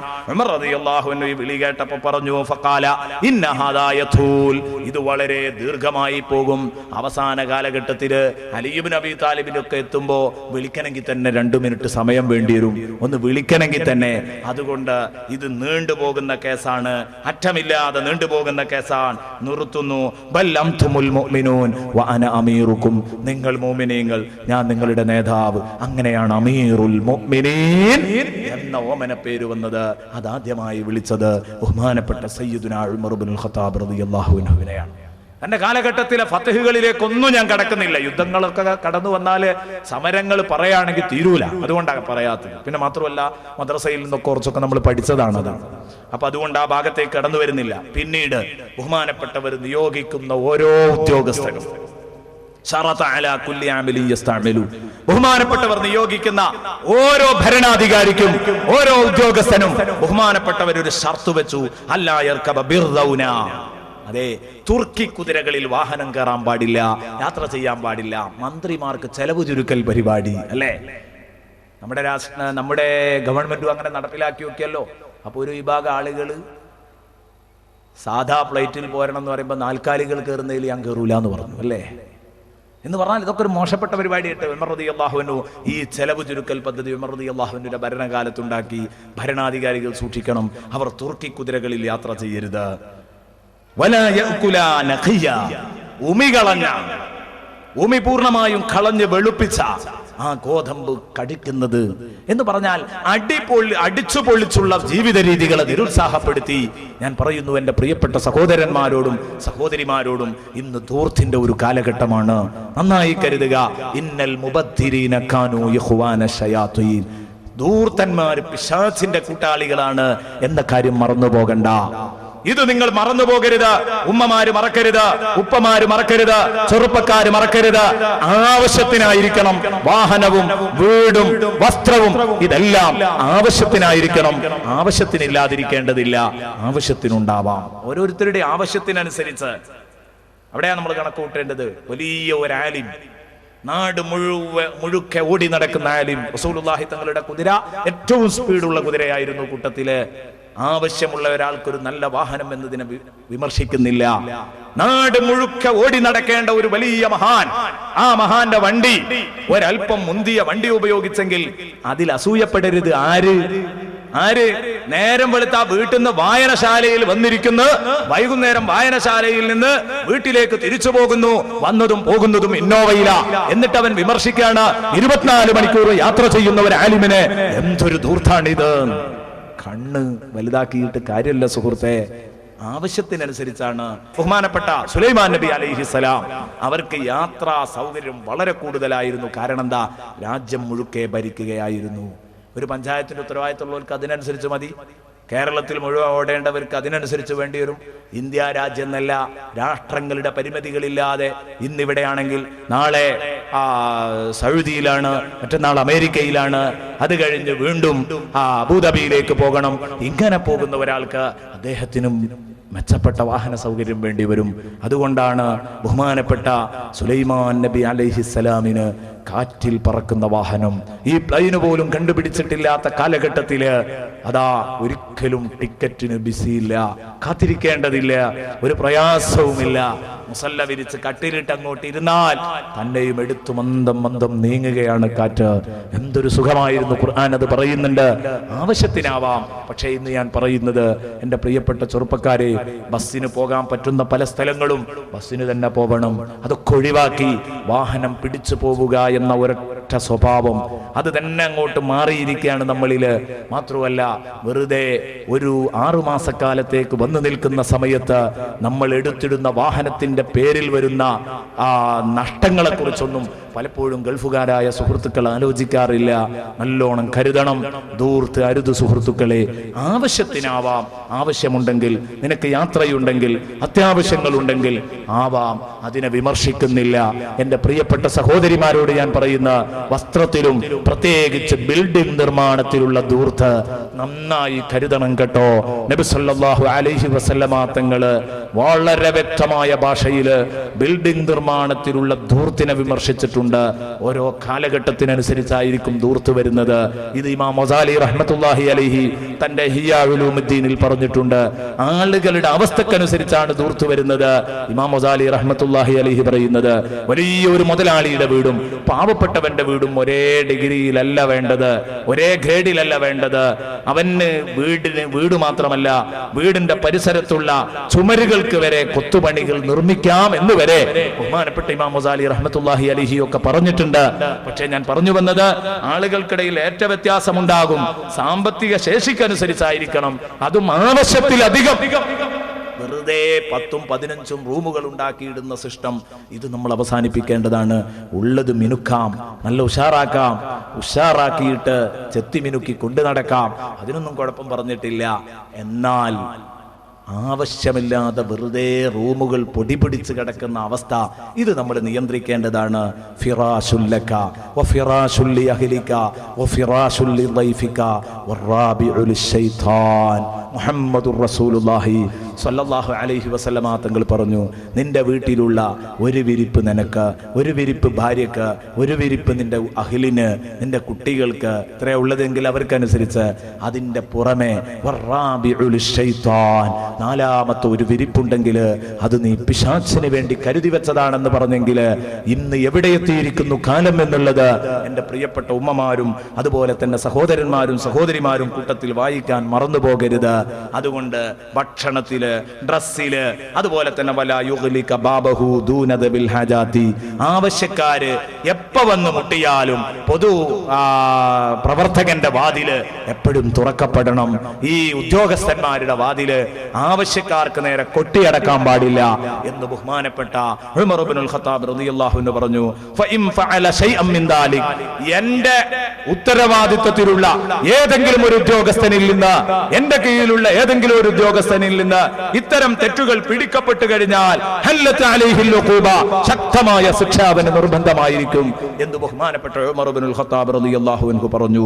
പിന്നീട് ഉമർ റളിയല്ലാഹു അൻഹുവിന്റെ മറ്റൊരു പ്രവർത്തനം, ജമഅൻ നാസ ഫീ സ്വലാത്തി തറാവീഹി അലാ ഉബയ്യ് ഇബ്നു കഅബ് സനത 14 ഫസല്ലാ ബിഹിം 20 റക്അതൻ ബിജ്മാഇ സ്വഹാബ, സ്വഹാബത്തിന്റെ ഏകോപനത്തിൽ 20 റക്അത്തായിട്ട് തറാവീഹ് നിസ്കാരം ഉബയ്യ് ഇബ്നു കഅബ് റളിയല്ലാഹു അൻഹുവിന്റെ നേതൃത്വത്തിൽ ഹിജ്റ 14-ാം കൊല്ലം പാസാക്കി, നടപ്പിലാക്കി. ഉമർ റളിയല്ലാഹു അൻഹു ഇതിനെയൊന്നും വിമർശിക്കരുത്. പിന്നീട് നാലാമത്തെ കാര്യം, 4-5 കാര്യങ്ങളെ ഞാൻ പറയുന്നുള്ളൂ. ഹിജ്റാബ്ദം നിശ്ചയിച്ചത്, ഹിജ്റാബ്ദ വർഷം നിശ്ചയിച്ചത് ബഹുമാനപ്പെട്ട ഉമർ റളിയല്ലാഹു അൻഹുവാണ്. അതിന്റെ മുമ്പ് ഉണ്ടോ? അതിന്റെ മുമ്പ് അതില്ലായിരുന്നു. ഹിജ്റാബ്ദം അതൊക്കെ പറയുകയാണെങ്കിൽ കുറെ പറയാം. ഞാൻ അത് തന്നെ ഒരു വിഷയം സംസാരിക്കണം എന്ന് കരുതുന്നുണ്ട്, ഹിജ്റാബ്ദത്തെ കുറിച്ച്. കാരണം ആ ഒരു സംഗതി എന്നെന്നില്ല അല്ലേ. നമ്മൾ ഈ ക്രിസ്ത്യാനിയുടെ BC-യിലും AD-യിലും കുടുങ്ങിക്കിടക്കുക അല്ലേ. നമ്മൾ അടക്കം ചരിത്രം പറയുന്നത് BC AD ആണ്. ഒരൊറ്റ കുട്ടിക്കും ഹിജ്റാബ്ദം പറയാൻ കിട്ടില്ല. നിന്റെ കല്യാണം കഴിഞ്ഞത് ഹിജ്റാബ്ദം ഏത് മാസാന്ന് ചോദിച്ചാൽ അറബി മാസത്തിന്റെ പേര് തന്നെ പറയാൻ കഴിയൂല ചെറുപ്പക്കാർക്ക് അല്ലേ. ജനുവരി, ഫെബ്രുവരി, മാർച്ച് എന്ന അവസാനം വരെ എണ്ണും. മുഹറം, സഫർ എന്ന് പറഞ്ഞിട്ട് എണ്ണാൻ പറഞ്ഞാൽ എണ്ണൂല. അങ്ങനെയാ പ്രയാസം. അപ്പൊ ഏറ്റവും ചുരുങ്ങിയത് ഈ 12 മാസങ്ങളുടെ പേരെങ്കിലും പഠിപ്പിക്കുക എന്നുള്ള ലക്ഷ്യത്തിൽ ഹിജ്റയെ കുറിച്ചൊരു പ്രഭാഷണം ഇൻഷാ അല്ലാഹ് അടുത്ത മുഹറം മാസത്തിൽ നടത്താൻ തീരുമാനിച്ചിട്ടുണ്ട്. ആ വിഷയങ്ങൾ, മാറ്ററുകളൊക്കെ സമാഹരിച്ചിട്ടുണ്ട്. ഇങ്ങനെ നോക്കിയപ്പോൾ വല്ലാത്ത സന്തോഷം തോന്നി. പഴയ കാലത്തൊക്കെ ആരാധനകൾക്കെങ്കിലും അറബ് മാസങ്ങളെ കണക്കിലെടുക്കുന്ന ഒരു സ്വഭാവം ഉണ്ടായിരുന്നു. ഇപ്പം എല്ലാം പോയി. ഒക്കെ ഈ ഇംഗ്ലീഷുകാരൻ്റെ കൂടെ പോയി, അതുപോലെ തന്നെ ഈ ക്രിസ്ത്യാനിയുടെ കൂടെ പോയി. ഇവന്റെ ഈ സംസ്കാരം നമ്മിലേക്ക് മുഴുവനും ചേർക്കുക. ക്രിസ്ത്യാനികൾ ഇതിൽ സത്യത്തിൽ ഈ അടവിൽ അവർ ജയിച്ചിരിക്കുകയാണ്. ഈ BC പ്രയോഗം, ഇത് എന്തിനീ BC പ്രയോഗം ഉണ്ടാക്കുന്നു? AD നമുക്ക് സമ്മതിക്കാം അല്ലേ. എന്തിനീ BC പ്രയോഗം ഉണ്ടാക്കിയത് ഇൻഷാ അല്ലാഹ് മറ്റൊരു സമയത്ത് പറയാം. കാരണം അങ്ങോട്ട് പോയാൽ ഇപ്പോൾ സമയം കിട്ടൂല അല്ലേ. ഈസാ നബി അലൈഹി ഇസ്ലാമിന്റെ ജന്മം വലിയൊരു അത്ഭുതമാണ്. അപ്പൊ ഇവരുടെ ഭാഷയിൽ യേശു ജനിച്ചതിന് ശേഷം ഈസാ നബി അലൈഹി ഇസ്ലാമിന്റെ ജന്മശേഷം എന്ന് പറയുകയാണെങ്കിൽ ഓക്കെ. എന്തിനാണ് ബിഫോർ ക്രൈസ്റ്റ് എന്ന് പറഞ്ഞ് മുന്നോട്ട് പോയത്? ക്രിസ്തുവിന്റെ മുമ്പ് അതിന്റെ ആവശ്യമില്ലല്ലോ. ആദം നബി അങ്ങേ പുറത്തുണ്ടല്ലോ ബൈബിളില് അല്ലെ. ആ ബൈബിളിൽ തന്നെ ആദം നബി ഉണ്ട്. എന്തുകൊണ്ട് എന്നാക്കി ആഫ്റ്റർ ആദം എന്ന് ഇങ്ങോട്ടാക്കി കൂടായിരുന്നോ? എന്തേ പ്രശ്നം? ഈ ഉമ്മത്തിനെ മുഴുവനും ഈ ഒരു നേതാവിൽ തളച്ചിടണമെന്ന് ഇവർ ഉദ്ദേശിച്ചിട്ടുണ്ട്. ഈ ഗൂഢതന്ത്രമാണ് ഇവിടെ വിജയിച്ചിരിക്കുന്നത്. ചരിത്രത്തിൽ ഇനി അത് മാറ്റി തിരുത്താൻ കഴിയാത്ത രൂപത്തിൽ വിജയിച്ചിട്ടുണ്ട് അവർ ഈ അടവില്. ഇതിനെ പ്രതിരോധിക്കാൻ മോമിനീങ്ങൾക്ക് ഏറ്റവും ചുരുങ്ങിയത് ആരാധനാ കർമ്മങ്ങൾക്കെങ്കിലും ഈ അറബി മാസങ്ങളെ മാനദണ്ഡമാക്കുന്ന ഒരു അവസ്ഥ വേണം. ഞാനത് ആധികാരികമായി പ്രാമാണികമായി അവതരിപ്പിക്കണമെന്ന് ഉദ്ദേശിക്കുന്നുണ്ട്. ഇപ്പോൾ അങ്ങോട്ട് കടന്നു വരുന്നില്ല. എല്ലാ സ്വഹാബത്തിനോടും മുശാവറ ചെയ്തതിനു ശേഷം ഹിജ്റാബ്ദം നിശ്ചയിച്ചത് ബഹുമാനപ്പെട്ട ഉമർ ഇബ്നുൽ ഖത്താബ് റളിയല്ലാഹു അൻഹു ആണ്. ഹിജ്റ നമുക്കൊരു വർഷക്കണക്കാക്കിയിട്ട് കൂട്ടാ. ഹിജ്റയുടെ മുമ്പ് പിമ്പ് എന്ന് പറഞ്ഞാൽ മതി. അങ്ങനെയാണ് മുസ്ലിം പണ്ഡിതന്മാരൊക്കെ പിന്നെ ചരിത്രം എഴുതിയപ്പോൾ ഹിജ്റയുടെ ഇത്ര വർഷം മുമ്പ്, ഹിജ്റയുടെ ഇത്ര വർഷം ശേഷം എന്ന് പറഞ്ഞത്. പക്ഷെ അത് വീണ്ടും പോയി. ഇപ്പൊ നമ്മൾ ഈസവിയിലേക്ക് തന്നെ പോയി വീണ്ടും. നമുക്കത് പറഞ്ഞാൽ തൃപ്തിയാവില്ല. അപ്പം വീണ്ടും ഇത് തന്നെ പറയാ. കാരണം അത് പറഞ്ഞിട്ട് കാര്യമില്ല, അങ്ങനെ ആയിപ്പോയി. എന്നാലും നമ്മുടെ ആരാധനാകർമ്മങ്ങളിലെങ്കിലും നമുക്കൊന്ന് നിയന്ത്രിച്ചൂടെ? അത് ചെയ്യാലോ? അതുപോലും ഇല്ലാത്ത ഒരവസ്ഥ. പിന്നീട് റമദാൻ മാസം വരുമ്പോൾ പ്രത്യേകിച്ച് വിളക്കുകളൊക്കെ കെട്ടിയിട്ട് ദീപാലങ്കാരം നടത്തുക, പള്ളിക്ക് ലൈറ്റുകൾ സ്ഥാപിക്കുക. സന്തോഷ സമയം വരുമ്പോ സന്തോഷത്തിന്റെ ചിഹ്നമായിട്ട് വിളക്കുകള്, ബൾബുകള്, തോരണം തൂക്കുക. നവ്വറൽ മസാജിദ ബിൽ ഖനാദീലി ഫീ റമളാൻ. റമളാൻ മാസം കൊണ്ട് വന്നു കടന്നാല് ആകെ തോരണം, ലൈറ്റുകൾ തൂക്കിയിട്ട് ദീപാലങ്കാരം നടത്തുകയാണ്. ഇത് ബഹുമാനപ്പെട്ട ഉമർ റളിയല്ലാഹു അൻഹു നടപ്പിലാക്കിയ ഒരു പ്രവൃത്തിയാണ്. അപ്പൊ സന്തോഷവേളയിൽ അങ്ങനെ ചെയ്യാം. ഇത് നബിതങ്ങൾ ചെയ്തിട്ടില്ല റമളാൻ മാസത്തിൽ ദീപാലങ്കാരം, എന്നിട്ട് ഉമർ റളിയല്ലാഹു അൻഹു ചെയ്തല്ലോ. അവിടെയാണ് ഒരു കാര്യം ചിന്തിക്കേണ്ടത്. എന്ത് ഞാൻ പറയുന്നത്, ഈ വ്യതിയാന ചിന്താഗതിക്കാരന് പറ്റിയത് ഒരു ഹദീസ് മനസ്സിലാകാതെ പോയതാ. ആ ഹദീസിന്റെ അർത്ഥം ശരിക്കും ഒന്ന് വെച്ചുതരാം ഒറ്റ വാക്കിൽ. മൻ അഹ്ദസ ഫീ അംരിനാ ഹാദാ ഫമാ ലൈസ മിൻഹു ഫഹുവ റദ്ദ്. മൻ അഹ്ദസ ഫീ അംരിനാ ഹാദാ, ഈ ദീനില്, നമ്മുടെ ഈ ദീനില്, നമ്മുടെ ഈ കാര്യത്തിൽ എന്ന് പറഞ്ഞാൽ നമ്മുടെ ഈ ദീനില് ആരെങ്കിലും പുതുതാക്കി ഉണ്ടാക്കിയാൽ മാ ലൈസ മിൻഹു, ആ ദീനിൽ പെടാത്ത ഒന്നിനെ പുതുതാക്കി ഉണ്ടാക്കിയാൽ ഫഹുവ റദ്ദ്, അത് തള്ളപ്പെടേണ്ടതാണ്. അടിസ്ഥാനപരമായി ദീനിൽ പെടാത്ത ഒന്ന്. ഈ മാ ലൈസ മിൻഹു എന്തിനാ റസൂലുള്ളാഹി പറഞ്ഞത്? മാ മിൻഹു ആയ ചിലത് പുതിയത് വരാണ്ട് എന്നാണ് അതിന്റെ അർത്ഥം, അല്ലേ? ദീനിൽ പെടാത്തത് പുതുതാക്കി ഉണ്ടാക്കിയ ഫഹുവ റദ്ദ് എന്ന് പറയുമ്പോ മാ മിൻഹു ആയ ചില പുതിയ കാര്യങ്ങൾ ഇനി വരാണ്ട് എന്ന് അതിൽ സൂചന ഉണ്ട്. ഏത്? ദീനിൽ പെട്ട ചില കാര്യങ്ങൾ. അപ്പൊ മാ ലൈസ മിൻഹു, ദീനിൽ പെടാത്ത കാര്യം പുതുതാക്കി ഉണ്ടാക്കിയ ഫഹുവ റദ്ദ്, അത് തള്ളപ്പെടേണ്ടതാണ്. അത് തള്ളപ്പെടേണ്ടതാണ് എന്നാണോ ഫഹുവ റദ്ദ്, അതോ അവനെ തള്ളപ്പെടണം എന്നാണോ? എന്തോ രണ്ടും ആവാ. ഏതായാലും ഞാൻ പറഞ്ഞു വന്നത്, എന്റെ പ്രിയപ്പെട്ട സഹോദരന്മാർ, രണ്ടായാലും ആശയവും തന്നെയാണ്. ഏതായാലും എൻ്റെ പ്രിയപ്പെട്ട സുഹൃത്തുക്കളെ, ബഹുമാനപ്പെട്ട ഉമർ റളിയല്ലാഹു അൻഹു തൻ്റെ ഭരണകാലത്ത് ധാരാളം പ്രവർത്തനങ്ങൾ കാഴ്ചവെച്ചിട്ടുണ്ട്. സയ്യിദുനാ ഉമർ റളിയല്ലാഹു അൻഹു ഇങ്ങനെ ഇങ്ങോട്ട് വന്നിട്ട് ഉമർ റളിയല്ലാഹു അൻഹു അവരെക്കുറിച്ച് ഖുദാമത്ത് ഇബ്നു മദ്ഊൻ റളിയല്ലാഹു അൻഹു പറയുന്നത് കാണാം.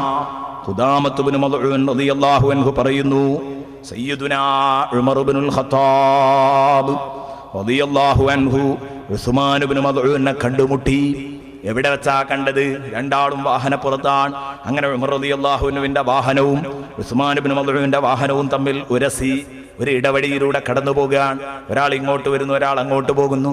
രണ്ടാളുടെയും വാഹനങ്ങൾ പരസ്പരം ഒന്ന് ഒരതി.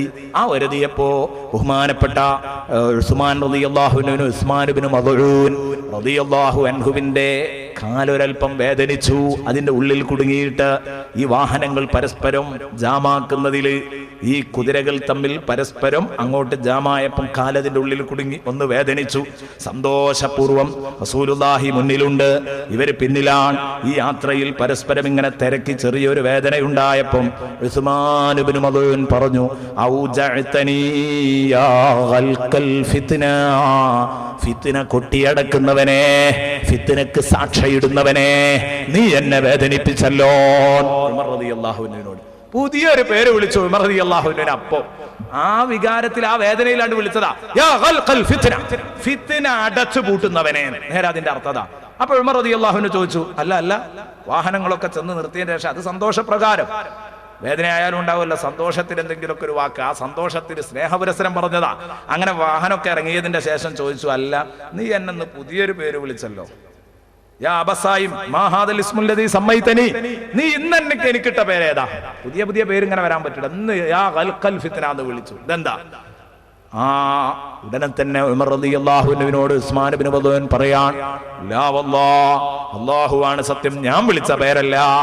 മാ അനല്ലദീ സമ്മൈതുകഹു, ആ പേര് നിനക്കിട്ടത് ഞാനല്ല. സമ്മാകഹു റസൂലുള്ളാഹി, അല്ലാഹുവിന്റെ റസൂൽ വിളിച്ച പേരാണത്. നിനക്ക് അല്ലാഹുവിന്റെ റസൂൽ അങ്ങനെ ഒരു പേര് പറഞ്ഞിട്ടുണ്ട്. അതാ റസൂലിന്റെ മുമ്പിൽ പോകുന്ന ചോദിച്ചു നോക്ക്.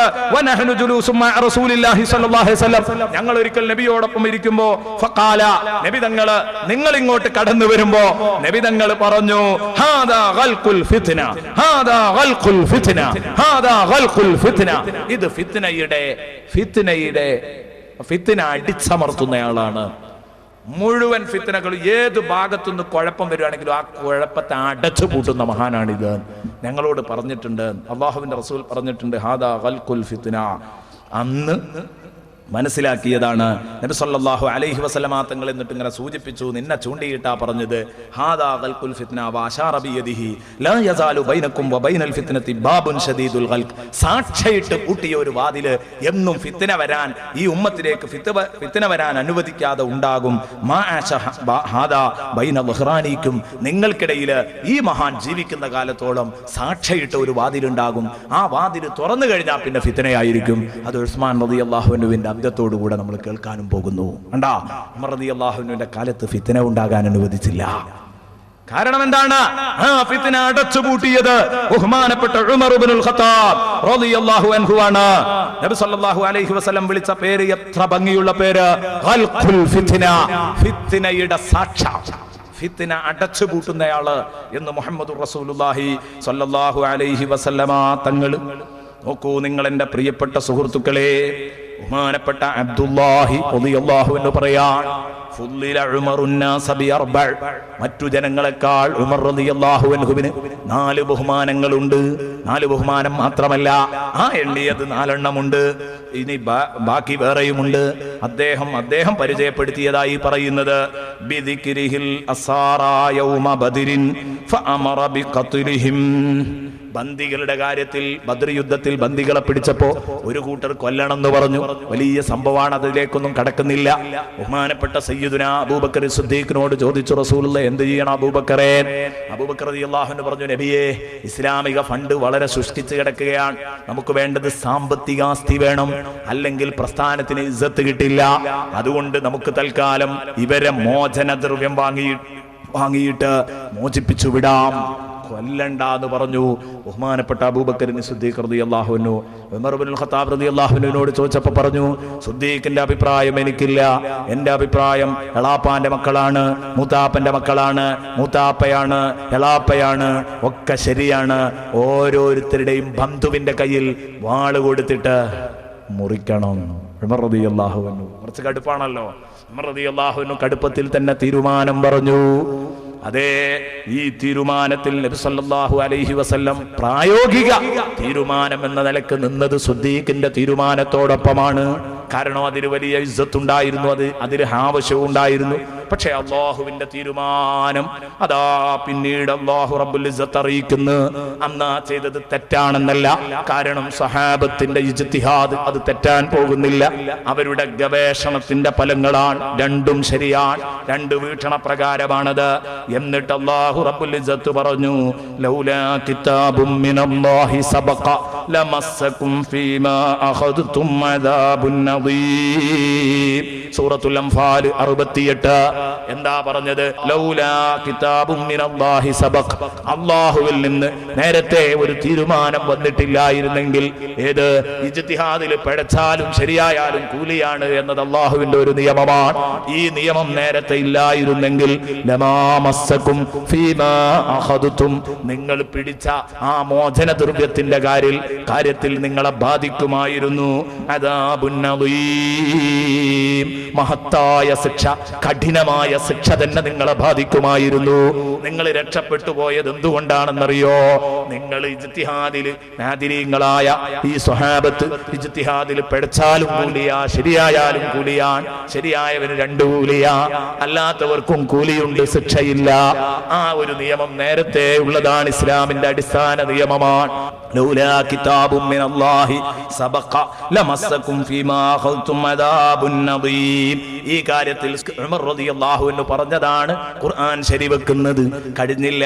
വബിദിക്രിഹിൽ ഹിജാബ്, നബി തങ്ങളോട് ഒരിക്കൽ ഉമർ വന്നിട്ട് പറയുന്നു, നബിയെ, നിങ്ങളെ വീട്ടില് ഈ കണ്ടവരൊക്കെ കേറി ഇറങ്ങുന്ന സ്വഭാവം ശരിയല്ല എന്ന് ഹിജാബിന്റെ ആയത്തിറങ്ങിയിട്ടില്ല.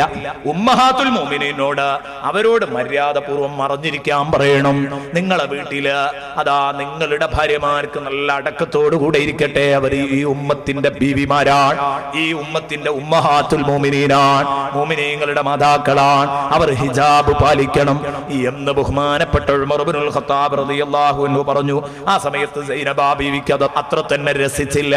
സൈനബ് ബീവി ഇന്നക ലതഗാറു മിന്നാ, ഉമറേ നീ ഞങ്ങളെ പഠിപ്പിക്കാൻ വന്നിരിക്കുകയാണോ? വൽ വഹ്യു യൻസിലു ഫീ ബുയൂതിനാ, അല്ലാഹുവിന്റെ അടുത്തുനിന്ന് വഹി ഇറങ്ങുന്നത് ഞങ്ങളെ പൊരയിലല്ലേ? അല്ലാഹുവിന്റെ റസൂലിന് വഹി ഇറങ്ങണ വീട്ടിൽ വന്നിട്ട് ഞങ്ങൾക്കിനി ഇല്ലാത്ത നിയമങ്ങൾ അടിച്ചേൽപ്പിക്കല്ലേ ഉമറേ, അതിൽ പ്രയാസമുണ്ട് എന്ന് പറഞ്ഞു. ഉമർ റളിയല്ലാഹു അൻഹുവിനോട് പറഞ്ഞു. അപ്പോഴാണ് അല്ലാഹു ആയത്തിറക്കിയത്, ഫഇദാ സഅൽതുമൂഹുന്ന മതാഅ, ഇന്ന് മുതൽ നിങ്ങൾ ഉമ്മഹാത്തുൽ മുഅ്മിനീനോട് വല്ല സാധനവും വാങ്ങിക്കാൻ അയൽപക്കത്തെ വീടുകളിൽ നിന്ന് നിങ്ങൾ അവിടെ വരുമ്പോൾ ഫസ്അലൂഹുന്ന മിൻ വറാഇ ഹിജാബ്, ഹിജാബിന്റെ പിന്നാമ്പുറത്തുനിന്നേ ചോദിക്കാവൂ. സയ്യിദുനാ ഉമർ ഇബ്നുൽ ഖത്താബ് റളിയല്ലാഹു അൻഹു ആശിച്ചതിനനുസരിച്ച് അതാ ആയത്തിറങ്ങുന്നു, ഇന്നല്ലാഹ ജഅലൽ ഹഖ അലാ ലിസാനി ഉമർ വഖൽബി. ഇതാണ് പറഞ്ഞത്. നോക്ക് നിങ്ങൾ, നബി സല്ലല്ലാഹു അലൈഹി വസല്ലമ തങ്ങൾ ദുആയിരുന്നു, അല്ലാഹുമ്മ അയ്യിദിൽ ഇസ്ലാമ ബി ഉമർ ഇബ്നുൽ ഖത്താബ്, ഉമർ ഇബ്നുൽ ഖത്താബിനെ കൊണ്ട് നീ ദീനിനെ ശക്തിപ്പെടുത്തണേ. അല്ലാഹു ശക്തിപ്പെടുത്തി. ഇങ്ങനെ 4 കാര്യങ്ങൾ. പിന്നെ അബൂബക്കർ സിദ്ദീഖ് റളിയല്ലാഹു മൂന്നെണ്ണേ ആയിട്ടുള്ളൂ. നാലാമത്തത് വബിറഈഹി ഫി അബീബക്കറിൻ കാന അവ്വലൻ നാസി ബായഅഹു, അബൂബക്കറിനെ ഭരണാധികാരിയാക്കുക എന്ന് പറഞ്ഞിട്ട് ആദ്യം ബൈഅത്ത് ചെയ്തത് ബഹുമാനപ്പെട്ട സയ്യിദുനാ ഉമർ ഇബ്നുൽ ഖത്താബ് റളിയല്ലാഹു അൻഹു ആണ്. അതിലും ഇതൊക്കെ ശരിയായിരുന്നു. ഇങ്ങനെ മഹത്വങ്ങളെല്ലാം ബഹുമാനപ്പെട്ടവർക്കുണ്ട്.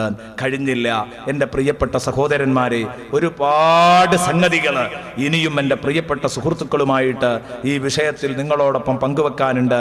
തൽക്കാലം ഞാൻ അതിലേക്ക് വരുന്നില്ല. 1-2 കാര്യങ്ങൾ മാത്രം പറഞ്ഞ് അവസാനിപ്പിക്കും. ഉമർ റളിയല്ലാഹു അൻഹു വന്നതിന് ശേഷമാണ് പരസ്യമായിട്ട് നിസ്കരിക്കാൻ തുടങ്ങിയത്. അതിനു മുമ്പ് പരസ്യമായിട്ട് നിസ്കരിക്കാൻ പോലുള്ള അധികാരം ഉണ്ടായിരുന്നില്ല. അബ്ദുല്ലാഹി ഇബ്നു മസ്ഊദ് റളിയല്ലാഹു അൻഹു പറയുന്നു, മസ്തതഅന അൻ നുസല്ലിയ ഇൻദൽ ബൈത്തുൽ കഅബ ലാഹിരീൻ, പരസ്യമായിട്ട് ബൈത്തുൽ കഅബയുടെ അടുത്ത് വെച്ച് നിസ്കരിക്കാൻ പോലും ഞങ്ങൾക്ക് പറ്റാറില്ലായിരുന്നു. ആര് വരുന്നത് വരെ? ഉമർ റളിയല്ലാഹു അൻഹു വരുന്നത് വരെ. സയ്യിദുനാ ഉമർ ഇബ്നുൽ ഖത്താബ് റളിയല്ലാഹു അൻഹു നബി സല്ലല്ലാഹു അലൈഹി വസല്ലമ തങ്ങളുടെ കൂടെ നിൽക്കുന്ന ഒരു മുനാഫിഖ്, ഇത് തോളിലിരുന്ന് ചെവി തിന്നുന്ന ഒരു മുനാഫിഖ്, ഞാനും നമ്മന്റെ ആളാണെന്ന് പറഞ്ഞു ഒപ്പം നിന്ന മുനാഫിഖ്. റസൂലുള്ളാഹി തങ്ങൾക്ക് മുനാഫിഖീങ്ങളെ തിരിച്ചറിയാം. ആ മുനാഫിക്കും ഒരു ജൂതനും തമ്മിൽ ഒരു പ്രശ്നമുണ്ടായി. അതില് കള്ളൻ മുനാഫിക്കായിരുന്നു, ജൂതനാണ് ന്യായമായും അവകാശം കിട്ടാനുള്ളത്. ഇങ്ങനെ വന്നപ്പോൾ ആ പ്രശ്നത്തിൽ തീരുമാനമെടുക്കാൻ മുഹമ്മദുർ റസൂലുള്ളാഹിയുടെ അടുത്ത് വന്നു. ആ റസൂലുള്ളാഹി തങ്ങള് ഹക്ക് പോലെ വീതിച്ചു കൊടുത്തു, തീരുമാനിച്ചു കൊടുത്തു. ഇത് ജൂതന്റേതാണ് സാധനം എന്ന് പറഞ്ഞു. ഈ സാധനം നീ പിടിച്ചു പറ്റിയത് നിന്റെതല്ല, ഇത് ജൂതന്റേതാണ്, തിരിച്ചു കൊടുക്കുക. അപ്പോ ഇവൻ പറഞ്ഞു, മുഹമ്മദിന്റെ തീരുമാനം ഞാൻ അംഗീകരിക്കൂല. ആരാ പറയണത്? ഈ മുനാഫിക്കിനോട് നേരത്തെ ആരെടുത്തേക്കാ വെക്കണെന്ന് ചോദിച്ചതാ. അപ്പൊ മുനാഫിക്ക് നേരിട്ട് പറഞ്ഞതാ, ഞാൻ മുഹമ്മദ് റസൂലുള്ളാഹിന്റെ അടുത്തേക്കാ വെക്കണ തീരുമാനം. അപ്പൊ ഇവൻ പറഞ്ഞത്ര, മുനാഫിക്കല്ല ജൂതൻ, മുനാഫിക്ക് പറഞ്ഞത്രേ, ഞാൻ നിങ്ങളുടെ നേതാവിന്റെ അടുത്തേക്കാണ് ഞാൻ ഈ പ്രശ്നത്തെ കൊണ്ടുപോകുന്നത്. കാരണം എന്താ? ഇവനറിയാൻ ന്യായത്തിനു വേണ്ടി മാത്രമേ റസൂലുള്ള വിധിക്കുള്ളൂ. അപ്പൊ അതിൽ നിന്നിട്ട് രക്ഷപ്പെടാൻ വേണ്ടിയിട്ടാണ് ഇവൻ ഈ തീരുമാനം പറഞ്ഞത്. അങ്ങനെ നബി സല്ലല്ലാഹു അലൈഹി വസല്ലം ഇവൻ എതിരിൽ തീരുമാനിച്ചപ്പോൾ പറഞ്ഞു, ഇത് ഞാൻ അംഗീകരിക്കൂല എന്ന് പറഞ്ഞു പുറത്തിറങ്ങിയിട്ട്. അപ്പൊ ഇവൻ ചോദിച്ചു, ഇനി നീ ആരെ അംഗീകരിക്കുക ചോദിച്ചു. ഉമർ വിധിക്കുകയാണെങ്കിൽ കുഴപ്പമില്ല. ബഹുമാനപ്പെട്ട ഉമർ റളിയല്ലാഹു അൻഹുവിന്റെ അടുത്തേക്ക് ജൂതനും അതുപോലെ തന്നെ ഈ മുനാഫിക്കും വന്നു. ഉമർ റളിയല്ലാഹു അൻഹുവിന്റെ അടുത്ത് വന്നിട്ട് അതാ വിഷയം അവതരിപ്പിച്ചു. ഉടനെ തന്നെ ജൂതൻ പറഞ്ഞു, ഓ ഉമറേ, ഒരു കാര്യം പറയാനുണ്ട്. ഇത് മുഹമ്മദുർ റസൂലുള്ളാഹി തീരുമാനാക്കിയിട്ട് ഇവന് പറ്റൂല എന്ന് പറഞ്ഞതാട്ടോ. ആഹാ, എന്റെ നേതാവ് മുഹമ്മദുർ റസൂലുള്ളാഹി തീരുമാനിച്ചിട്ട് പറ്റില്ലെന്ന് പറഞ്ഞതാണോ? അതെ, എനിക്ക് ആ തീരുമാനം ശരിയല്ല, നിങ്ങൾ തീരുമാനിക്കുന്നതിനനുസരിച്ച് കേട്ടോളാന്ന് പറഞ്ഞു. നിങ്ങൾ എങ്ങനെ തീരുമാനിക്കുകയാണെങ്കിലും കേട്ടോളാന്ന് പറഞ്ഞു ഇവൻ മുനാഫിക്ക്. അപ്പൊ പറഞ്ഞു, എന്നാലേ ഇപ്പൊ അവിടെ നിൽക്കുക, തീരുമാനം നമുക്ക് വേഗം ആക്കാന്ന്. ഇപ്പൊ അവിടെ നിൽക്കിട്ടോ പറഞ്ഞു. വേഗം അകത്ത് പോയിട്ട് വാളെടുക്കാനാ പോയത്. വാളെടുത്ത് ആ വാളുമായിട്ട് വന്നു. എന്നിട്ട് എന്റെ കഴുത്തിന് നേരെ അങ്ങോട്ട് നീട്ടിയിട്ട് പറഞ്ഞു, ഹാദാ ഖളാഇ ലിമൻ ലം യർദ ബിഖളാഇ റസൂലില്ലാഹി, അള്ളാന്റെ റസൂലിന്റെ തീരുമാനത്തിൽ പൊരുത്തപ്പെടാൻ കഴിയാത്തവന് എന്റെ തീരുമാനത്താണ്, വാളാണ്. സയ്യിദുനാ ഉമർ ഇബ്നുൽ ഖത്താബ് റളിയല്ലാഹു അൻഹു വല്ലാത്ത ഈമാനായിരുന്നു. അതെ, ഈ ശക്തി കൊണ്ടാണ് ഉമർ റളിയല്ലാഹു അൻഹുവിനെ പരാജയപ്പെടുത്താൻ കഴിയാതെ പോയത്. ഒരിക്കലും ഉമർ റളിയല്ലാഹു അൻഹുവിനെ പരാജയപ്പെടുത്താൻ കഴിഞ്ഞിട്ടില്ല, പിശാചിന് പോലും പരാജയപ്പെടുത്താൻ കഴിഞ്ഞിട്ടില്ല എന്നതാണ് സത്യം. കാരണം എന്താ? ഈമാനിന്റെ നിക്ഷേപം മനസ്സിനകത്തുണ്ട്. ഈമാൻ കി അമാനത്ത് സീനോ മേം ഹേ ഹമാരെ ആസാൻ നഹി മിഠാന നാമോ നിശാൻ ഹമാര. ഈമാൻ കി അമാനത്ത്, ഈമാനിന്റെ നിക്ഷേപം സീനോ മേം ഹേ ഹമാരെ, നമ്മുടെ നെഞ്ചുകളിലുള്ള കാലത്തോളം ആസാൻ നഹി മിഠാന, എളുപ്പമല്ല ആസാൻ നഹി, എളുപ്പമല്ല മിഠാന, നശിപ്പിച്ചു കളയൽ, നാമോ നിശാൻ ഹമാര, നമ്മുടെ പേരും ചിഹ്നവും നമ്മുടെ പേരും അടയാളവും മായ്ച്ചു കളയാൻ ആരെങ്കിലും ചിന്തിക്കുന്നുണ്ടെങ്കിൽ നടക്കൂലട്ടോ. ഈമാൻ കി അമാനത്ത് സീനോ മേം ഹേ ഹമാരെ, ഒരു ഉറുദു കവി പറയുകയുണ്ടായി. എൻ്റെ പ്രിയപ്പെട്ട കൂട്ടുകാരെ, ഈ അമാനത്ത് ഇതാണ് നമുക്ക് നഷ്ടപ്പെട്ടു പോയത്. ഈമാനിന്റെ നിക്ഷേപം നമുക്ക് നഷ്ടപ്പെട്ടു പോയിരിക്കുകയാണ്. അള്ളാഹു നമുക്ക് ഈമാൻ വർദ്ധിപ്പിച്ചു തരുമാറാവട്ടെ. ഇനി ബഹുമാനപ്പെട്ട സയ്യിദുനാ ഉമർ ഇബ്നുൽ ഖത്താബ് റളിയല്ലാഹു അൻഹു വഫാത്താകാൻ പോവുകയാണ്. ഇന്നലെ പറഞ്ഞ പോലെ തന്നെ വേഗം വഫാത്താകുക. എന്നിട്ട് ഈ പരിപാടി അവസാനിപ്പിക്കാൻ വേണ്ടിയിട്ടാണ് ഇങ്ങനെ അങ്ങോട്ട് പറഞ്ഞുകൊണ്ടുവന്നത്. ബഹുമാനപ്പെട്ട ഉമർ റളിയല്ലാഹു അൻഹു എപ്പോഴും ദുആരക്കാറുണ്ടായിരുന്നു. അല്ലാഹുമ്മ അർസുഖ്നി ഷഹാദതൻ ഫീ സബീലിക വ മൗതൻ ഫീ ബലദി റസൂലിക. ഉമർ റളിയല്ലാഹു അൻഹുവിന്റെ ദുആ ആയിരുന്നു അത്. പടച്ചോനെ, എനിക്ക് നീ രക്തസാക്ഷിത്വം തരണേ തമ്പുരാനെ, രക്തസാക്ഷിയായിട്ട് ഷഹീദായി മരിക്കാനുള്ള ഒരു അവസരം തരണം. ഇതുവരെ അതിന് സാധിച്ചിട്ടില്ല. ഷഹീദായി മരിക്കുക എന്ന് പറഞ്ഞാൽ വലിയ ഭാഗ്യമാണല്ലോ. അങ്ങനെ ഇതിനു വേണ്ടി പ്രാർത്ഥിച്ചു. അതാ ഫസ്തജാബ ലഹുല്ലാഹു ഹാദ ദുആ, ഈ പ്രാർത്ഥന അല്ലാഹു മഹാനവറുകൾക്ക് വേണ്ടി അതിന് അല്ലാഹു ഉത്തരം ചെയ്തു. ആ പ്രാർത്ഥന സ്വീകരിച്ചു. ഇത് രണ്ടും ഒരുമിച്ച് കൂട്ടിക്കൊടുത്തു. എന്ത്? ഷഹാദത്ത് വേണമെന്നും അതുപോലെ തന്നെ മൗതം ഫീ ബലദി റസൂലിക്, നിന്റെ റസൂലുള്ളാഹിയുടെ നാട്ടിൽ വെച്ച് മരിക്കും വേണം. കാരണം റസൂലുള്ളാഹിയുള്ള നാട്ടിൽ വെച്ച് മരിക്കണം. അതൊരു വലിയ മഹത്വമായി കാണുകയാണ് ഉമർ ഇബ്നുൽ ഖത്താബ്. അതിലൊക്കെ എന്തിരിക്കുന്നു എന്ന് ചോദിച്ചില്ല ഉമർ ഇബ്നുൽ ഖത്താബ് റളിയല്ലാഹു അൻഹു. നിന്റെ ഹബീബിന്റെ മദീനയിൽ വെച്ച് എനിക്ക് മരിക്കാൻ കഴിയണം. വ ബലദി റസൂലിക്, നിന്റെ റസൂലിന്റെ നാട്ടിൽ വെച്ച് മരിക്കാൻ കഴിയണം എന്ന് പറഞ്ഞു. അതാ അല്ലാഹു ദുആക്ക് ഉത്തരം ചെയ്തു. ഷഹീദായി മരിപ്പിക്കുന്നു. റസൂലുള്ളാഹിയുടെ നാട്ടിൽ വെച്ച് തന്നെ മരിപ്പിക്കുന്നു.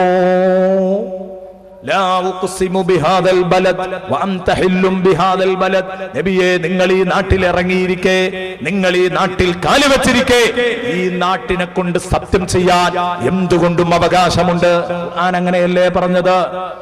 നബി തങ്ങൾ ഇറങ്ങി താമസിച്ചു എന്നതാണ് മദീനയുടെ ബഹുമതി പറയുന്നത്. അതുകൊണ്ട് തന്നെ ഹബീബായ മുഹമ്മദുർ റസൂലുള്ളാഹി ഇന്നും അവിടെ കിടക്കുന്നുണ്ട്. ഈ നാട്ടിൽ വെച്ച് എനിക്ക് മരിക്കാൻ കഴിയണമെന്നാണ് ദുആ ചെയ്യുന്നത്. അതുകൊണ്ട് തന്നെ പ്രിയപ്പെട്ട സുഹൃത്തുക്കളെ, ബഹുമാനപ്പെട്ട ഉമർ റളിയല്ലാഹു അൻഹു, ബഹുമാനപ്പെട്ടവര് അതാ തന്റെ കൊട്ടാരത്തിൽ വളർന്നിരുന്ന, തന്റെ അടുത്ത് വളർന്നിരുന്ന ഉമർ റളിയല്ലാഹു അൻഹുവിന്റെ അടുത്ത് വളർന്നിരുന്ന ഒരാള്, ആ വളർന്നിരുന്നയാള് തന്നെ ബഹുമാനപ്പെട്ട സയ്യിദുനാ ഉമർ റളിയല്ലാഹു അൻഹുവിനെ കുത്തിക്കൊല്ലാനുള്ള ശ്രമം നടത്തുകയാണ്. അവിടെ ഉണ്ടായിരുന്നു അബൂലുഅത്ത് ഫൈറൂസ് എന്ന പേരിൽ അറിയപ്പെടുന്ന, സാക്ഷാൽ നാമം ഫൈറൂസ് ആണ്. അവന്റെ വിളിപ്പേരാണ് അബൂലുഅ എന്ന് പറയുന്നത്. അവൻ മജൂസിയാണ്. അടിസ്ഥാനപരമായിട്ട് അവൻ തീയാരാധകനായിരുന്നു. റോം നാട്ടിലുള്ളവനായിരുന്നു. അവൻ ഇവിടെയായിരുന്നു ഉണ്ടായിരുന്നത്. ആ സംഭവങ്ങളൊക്കെ പറയുമ്പോൾ, എങ്ങനെ അവിടെ എത്തി എന്നതൊക്കെ പറയുമ്പോഴേക്ക് ഒരു വലിയ കഥ വേറെ പറയണം. അതുകൊണ്ട് അത് പറയുന്നില്ല. എന്റെ പ്രിയപ്പെട്ട സുഹൃത്തുക്കളെ, അതാ ബഹുമാനപ്പെട്ട ഉമർ ഇബ്നുൽ ഖത്താബ് റളിയല്ലാഹു അൻഹു സുബഹി നിസ്കരിക്കാൻ വേണ്ടി മിഹ്റാബിലേക്ക് കയറി വരുമെന്ന് ഇവൻ അറിയാം. ആ മിഹ്റാബിന്റെ ഒരു ഭാഗത്ത് ഇവൻ ഒളിച്ചിരുന്നു. മിഹ്റാബിന്റെ ഒരു ഭാഗത്ത് ഒളിച്ചിരുന്നിട്ട് മിഹ്റാബിൽ സുബഹി നിസ്കരിച്ചു കൊണ്ടിരിക്കുമ്പോ മുഅ്മിനീങ്ങളൊക്കെ നിസ്കാരത്തിലാണ്. ബഹുമാനപ്പെട്ടവർ ഹുവ ഖായിമുൻ യുസല്ലി ഫിൽ മിഹ്റാബ് സ്വലാത്ത് സുബ്ഹി യൗമൽ അർബിയാ, ഒരു ബുധനാഴ്ച ദിവസം അതാ സുബഹി നിസ്കാരത്തിന് തക്ബീർ കെട്ടിയിട്ടുണ്ട്. ആ സമയത്ത് ഇവൻ വന്നിട്ട് ബിഖൻജരിൻ ദാതി തർഫൈൻ, ഇരുതല മൂർച്ചയുള്ള ഒരു കടാര കൊണ്ട് ബഹുമാനപ്പെട്ടവരെ കുത്തി. എത്ര കുത്ത്? ഫളറബഹു സലാസ ലർബാത്തിൻ വഖീല സത്ത ലർബാത്ത്, മൂന്നോ ആറോ കുത്ത് ബഹുമാനപ്പെട്ട ഉമർ ഇബ്നുൽ ഖത്താബ് റളിയല്ലാഹു അൻഹുവിനെ നിസ്കരിക്കുന്നിടത്തിട്ട് ഇവൻ കുത്തി. ഇഹ്ദാഹുന്ന തഹ്ത സുറതിഹി, അതിലേറ്റവും കടുപ്പമുള്ള കുത്ത് അതാ പൊക്കിളിന്റെ താഴെയായിട്ട് ഒരു കുത്തു കുത്തിയിട്ടുണ്ട്. ആ കുത്താണ് വല്ലാതെ ഏറ്റുപോയത്. അതുകൊണ്ടാണ് ബഹുമാനപ്പെട്ടവർക്ക് മരണം ഉറപ്പാകുന്നത്. അങ്ങനെ അതാ ഇവൻ കുത്തി എന്ന് മാത്രമല്ല, എന്നിട്ട് ഇവൻ ഇങ്ങോട്ട് തിരിഞ്ഞ് സൊഫിലൂടെ ഇങ്ങ് നടക്കുന്ന സമയത്ത് ആരൊക്കെയാണോ ഈ ദജ്ജാലിന്റെ മുമ്പിലേക്ക് വന്നത് അവരെ മുഴുവനും കുത്തി. ഒരുപാട് ആളുകളെ കുത്തി. അതില് ഒരുപാട് ആളുകളെ ഇവൻ കുത്തി. 13 ആളുകളെ കുത്തി. അതിൽ 6 ആളുകൾ മരണപ്പെട്ടു. അങ്ങനെ ഇരിക്കുമ്പോഴാണ് അബ്ദുല്ലാഹ് ഇബ്നു ഔഫ് അതാ ഒരു വസ്ത്രമെടുത്തിട്ട് അവന്റെ മുഖം അങ്ങോട്ട് മൂടി, അവന്റെ ഒരു മുഖമൂടിയായിട്ട് അങ്ങോട്ട് ഇട്ട് കൊടുത്തു, കണ്ണ് കാണാതിരിക്കാൻ. ആ സമയത്ത് അവൻ ഉറപ്പായി ഇനി ഇവർ എന്നെ നേരെയാക്കും എന്നിവൻ ഉറപ്പായപ്പോൾ ഇവൻ സ്വയം ഇവന്റെ കയ്യിലുള്ള കത്തി കൊണ്ട് നെഞ്ചത്തേക്ക് തറച്ചിട്ട് ആ പഹയൻ ആത്മഹത്യ ചെയ്യുകയായിരുന്നു. ഇവർ ഉമർ റളിയല്ലാഹു അൻഹു വീട്ടിലേക്ക് എത്തിച്ചു. വദ്ദമു യസീറു മിൻ ജുർഹിഹി, കുത്തിയ മുറിവിലൂടെ മുഴുവനും അതാ രക്തം ഇങ്ങനെ ധാരധാരയായി പുറത്തോട്ട് ഒഴുകുകയാണ്. ഇവർ ഉറപ്പിച്ചു എന്ന ഉറപ്പിൽ തന്നെയാണ്. ബഹുമാനപ്പെട്ടവര് സുബ്ഹി സൂര്യൻ ഉദിക്കില്ല. സൂര്യൻ ഉദിക്കുന്നതിന്റെ മുമ്പ് അവരിങ്ങനെ ശുശ്രൂഷിച്ചു കൊണ്ടിരിക്കുകയാണ്. അതിന്റെ ഇടയിൽ ഒന്നിങ്ങ് തെളിയും, പിന്നെയും ബോധം കെടും, ഒന്ന് തെളിയും, പിന്നെയും ബോധം കെടും. സുബ്ഹാനല്ലാഹ്, ആ ബോധം തിരിച്ചു കിട്ടുമ്പോൾ ബോധം തിരിച്ചു കിട്ടുമ്പോഴേക്ക് ഇവർ ഉമർ റളിയല്ലാഹു അൻഹുവിനെ ഓർമ്മിപ്പിച്ചു കൊടുക്കും. അമീറുൽ മോമിനീൻ നിസ്കാരം പൂർത്തീകരിച്ചിട്ടില്ല കേട്ടോ, സുബഹി നിസ്കാരം പൂർത്തിയായിട്ടില്ല എന്ന് ബോധം വരുമ്പോഴേക്കോ പറഞ്ഞു കൊടുക്കും. ഫയുഫീഖ്, ആ ബോധം അങ്ങോട്ട് തെളിയുമ്പോ ഈ വാക്കുകൾ കേൾക്കുമ്പോൾ ബഹുമാനപ്പെട്ടവർ പറയും, അതെ ഞാൻ സുബഹി നിസ്കരിക്കാം, സുബഹി നിസ്കരിക്കണം. നിസ്കാരം ഉപേക്ഷിച്ചവൻ ഇസ്ലാമിൽ ഒരു സ്ഥാനവുമില്ല. ഇന്ന് പോലും സുബഹിക്ക് എഴുന്നേൽക്കാതെ കിടന്നുറങ്ങുന്ന ചെറുപ്പക്കാര് കരുതിക്കോ, അതാ 6 കുത്തുകൊണ്ട് കിടക്കുന്ന ബഹുമാനപ്പെട്ടവരാണ് ഈ പറഞ്ഞത്.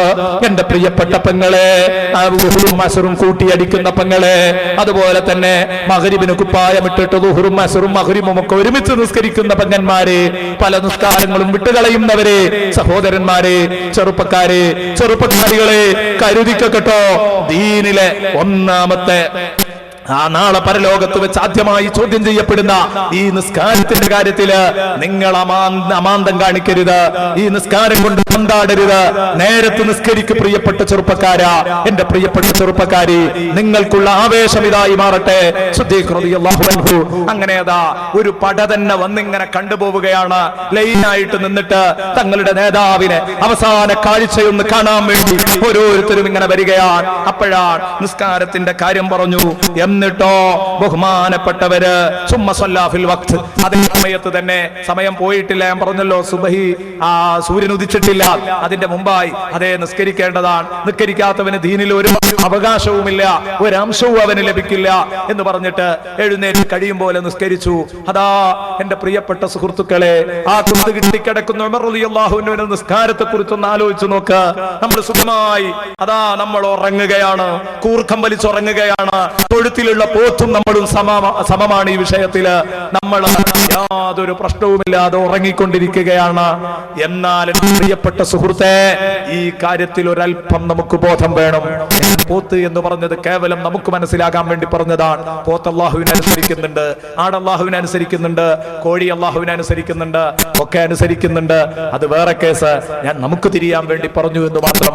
ഉലായിക കൽ അൻആം എന്ന് പറഞ്ഞതുപോലെ പറഞ്ഞതാണെന്ന് മാത്രം. നേരെ തിരിച്ചു തന്നെ അല്ലാഹു ഉടനെ തന്നെ പറഞ്ഞല്ലോ, ബൽഹും അളൽ എന്ന് പറഞ്ഞിട്ടുണ്ട്. അതാണ് യഥാർത്ഥമുള്ളത്. ഏതാവട്ടെ എന്റെ പ്രിയപ്പെട്ട സുഹൃത്തുക്കളെ, നിങ്ങൾ ഒരു കാര്യം മനസ്സിലാക്കണം, വിഷയത്തിന്റെ കടുപ്പം. അങ്ങനെ അതാ ആളുകൾ ഇങ്ങനെ കാണാൻ വരികയാണ്. ഉമർ റളിയല്ലാഹു അൻഹുവിനെ തേറ്റ് കിടക്കുകയാണ്. ആ സമയത്ത് ബഹുമാനപ്പെട്ടവർ ഒരിക്കൽ ബോധം തെളിഞ്ഞപ്പം ചോദിച്ചു, അമ്മൻ ഖതലഹു മൻഹു, തന്നെ കൊന്നതാരാണ്, തന്നെ കൊന്നതാരാണ് എന്ന് മഹാനവറുകൾ ചോദിച്ചപ്പോ പറഞ്ഞു, അബൂ ലുഅ്ലുഅ ഗുലാമുൽ മുഗീറത്ത് ഇബ്നു ശുഅബ. മുഗീറത്ത് ഇബ്നു ശുഅബ റളിയല്ലാഹു അൻഹു ബഹുമാനപ്പെട്ടവരുടെ അടിമയായിരുന്നു ഇവൻ. ഈ മുഗീറത്ത് ഇബ്നു ശുഅബക്ക് നേരത്തെ കൊടുത്തിരുന്നതിനേക്കാൾ സംഖ്യ കൊടുത്തിട്ടൊക്കെയാണ് ഈ അടിമനെ വെച്ച് പോറ്റിയിരുന്നത് ഉമർ റളിയല്ലാഹു അൻഹു. അത്രയും വലിയ ഉപകാരം ചെയ്തിട്ടുണ്ട്. ഞാൻ പറഞ്ഞു, ആ കഥ പറയുകയാണെങ്കിൽ വേറെ കുറെ പറയാനുണ്ട്, അതിലേക്ക് ഞാൻ കടന്നു വന്നിട്ടേ ഇല്ല. അപ്പൊ ഏതാവട്ടെ, അബൂ ലുഅ്ലുഅത്താണ് നിങ്ങളെ കുത്തിക്കൊന്നത്. ഉടനെ തന്നെ പറഞ്ഞു, അൽഹംദുലില്ലാഹില്ലദീ ലം യജഅൽ മനിയതി അലാ യദൈ റജുലിൻ യദ്ദഇൽ ഈമാൻ. ഈമാൻ ഉണ്ടെന്ന് വാദിക്കുന്ന ഒരു മനുഷ്യന്റെ കൈക്കല്ലല്ലോ എന്റെ മരണം സംഭവിച്ചത്. അൽഹംദുലില്ലാഹ്, എന്നെ കൊന്നത് ഒരു മുഅ്മിനല്ലല്ലോ, ഒരു മുസ്ലിം അല്ലല്ലോ. വലം യസ്തുദ് ലില്ലാഹി സജദ, പടച്ച റബ്ബിന് വേണ്ടി ഒരു സുജൂദ് പോലും അവൻ ചെയ്തിട്ടില്ലല്ലോ. സമാധാനമുണ്ട്. ഞാൻ ദ്വാരന്നത് കിട്ടി, എന്ത്? ഷഹാദത്ത്. എനിക്ക് ആ ഷഹാദത്ത് കിട്ടിയല്ലോ. ഒരു മുസ്ലിം ആകുന്നതെങ്കിൽ ആ ഷഹാദത്ത് എനിക്ക് കിട്ടൂലായിരുന്നു. ഈ പ്രാർത്ഥനക്കൊക്കെ വലിയ അർത്ഥങ്ങളുണ്ട്. ആ അർത്ഥതലങ്ങളിലേക്കും അതിന്റെ ആഴത്തിലേക്കൊന്നും ഞാൻ പോകാൻ ഉദ്ദേശിക്കുന്നില്ല. എന്റെ പ്രിയപ്പെട്ട സഹോദരാ, നോക്ക് നിങ്ങൾ, ആ കൂട്ടത്തിൽ ഉമർ റളിയല്ലാഹു അൻഹു അതാ മരണത്തെ തരണം ചെയ്തുകൊണ്ട് ഇങ്ങനെ കിടക്കുകയാണ്. സക്കറാത്തിന്റെ ഹാലിലാണ്. ആ ഘട്ടം നിങ്ങൾക്കറിയാലോ. അപ്പോഴാ നിസ്കാരത്തിനെ പറ്റി പറഞ്ഞത്. കഴിഞ്ഞില്ല. ജനങ്ങൾ ഇങ്ങനെ നടന്നു പോകുകയാണ്, കാണാൻ വേണ്ടി ഒരു നോക്ക് കാണാൻ. അപ്പോൾ ഉമർ റളിയല്ലാഹുവിന് ബോധം തെളിഞ്ഞ ഒരു സമയത്ത് അതാ തന്റെ അടുത്തുകൂടെ നടന്നു പോകുന്ന ഒരു ചെറുപ്പക്കാരൻ, ആ ചെറുപ്പക്കാരന്റെ കാലിലേക്ക് ഉമർ റളിയല്ലാഹു അൻഹു നോക്കുന്നു. അപ്പോൾ അയാളുടെ തുണി ഞെരിയാണിയുടെ താഴെയാണ്.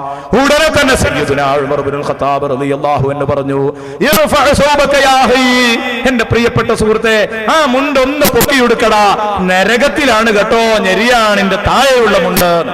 ഞാൻ എന്റെ പ്രഭാഷണത്തിൽ ഇത് പറയാത്ത ഒരു പ്രഭാഷണമില്ല എന്ന് എനിക്ക് തോന്നുന്നു. ഏകദേശം ഇറങ്ങിയ സീഡികളിലൊക്കെ ഒരു വാക്കെങ്കിലും ഇത് പറഞ്ഞിട്ടുണ്ട്. അതിവിടെയും പറയാൻ ഒരു അവസരം കിട്ടിയെന്ന് മാത്രം. ഞാൻ എൻ്റെ പ്രിയപ്പെട്ട ചെറുപ്പക്കാരോട് പറയാൻ, ഈ ഞെരിയാണിന്റെ താഴെ പാൻസ് വലിച്ചെടുക്കുന്ന സംസ്കാരം നിർത്തണം.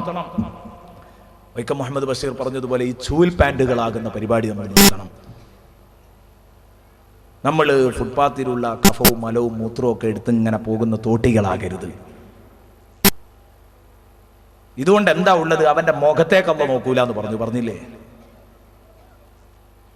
80-ലധികം ഹദീസുകളിൽ റസൂലുള്ളാഹി തങ്ങൾ ഇതിനെ വിമർശിച്ചിട്ടുണ്ട്. ഈ പണിയാണ് മുസ്ലിം ഉമ്മത്ത്. എന്താണെന്നറിയൂല. ഞാൻ വളരെ വേദനയോടുകൂടി പറഞ്ഞു, കുറച്ചൊക്കെ ബോധമുള്ളവരടക്കം, ഇസ്ലാമിക പ്രവർത്തകരെന്ന് പറയുന്നവരടക്കം ഇങ്ങനെ നടക്കുന്നത് കാണുമ്പോൾ വലിയ വിഷമമുണ്ട്. അപ്പൊ ഒന്ന് തിരുത്തോന്ന് ഞാൻ എൻ്റെ കൂട്ടുകാരോട് മനസ്സിനോടൊന്ന് ചോദിക്കുകയാണ്. ഇന്നത്തെ പ്രഭാഷണം കേട്ടിട്ടൊന്ന് തിരുത്താൻ തയ്യാറാണോ? ഇന്ന് മുതൽ എന്റെ തുണി ഞെരിയാണിന്റെ താഴോട്ട് ഇറങ്ങൂല എന്നുള്ള ആ ഒരു വാക്ക് എന്റെ പ്രിയപ്പെട്ട ചെറുപ്പക്കാരെ തരാൻ പറ്റുമോ? കാരണം വളരെ വേദനയുണ്ട് ഈ കാര്യത്തില്. വിവരമുള്ളവര് എന്ന് പറയുന്നവര്, കുറച്ചൊക്കെ ബോധമുള്ളവര് എന്ന് പറയുന്നവര്, അവരടക്കം അങ്ങനെ ചെയ്യാം. ഒരു സഹോദരൻ എന്നോട്, ഒരു ചെറുപ്പക്കാരൻ വല്ലാതെ വേദനിച്ചുകൊണ്ട് പറഞ്ഞു, ഉസ്താദേ, കുറച്ചൊക്കെ വിവരമുള്ള ഒരാളെ അങ്ങനെ ചെയ്തു. അപ്പൊ ഞാൻ ചോദിച്ചപ്പോ അയാൾ പറഞ്ഞു, അത് കിബിറുണ്ടെങ്കിലേ കുഴപ്പമുള്ളൂ മുല്യാരെ എന്ന് പറഞ്ഞു. എന്താണ്, എവിടെ എത്തി? നിങ്ങൾ ആലോചിക്കണം. അതൊക്കെ കിബിറുണ്ടെങ്കിലേ കുഴപ്പമുള്ളൂ കുട്ടിയെന്ന് പറഞ്ഞു.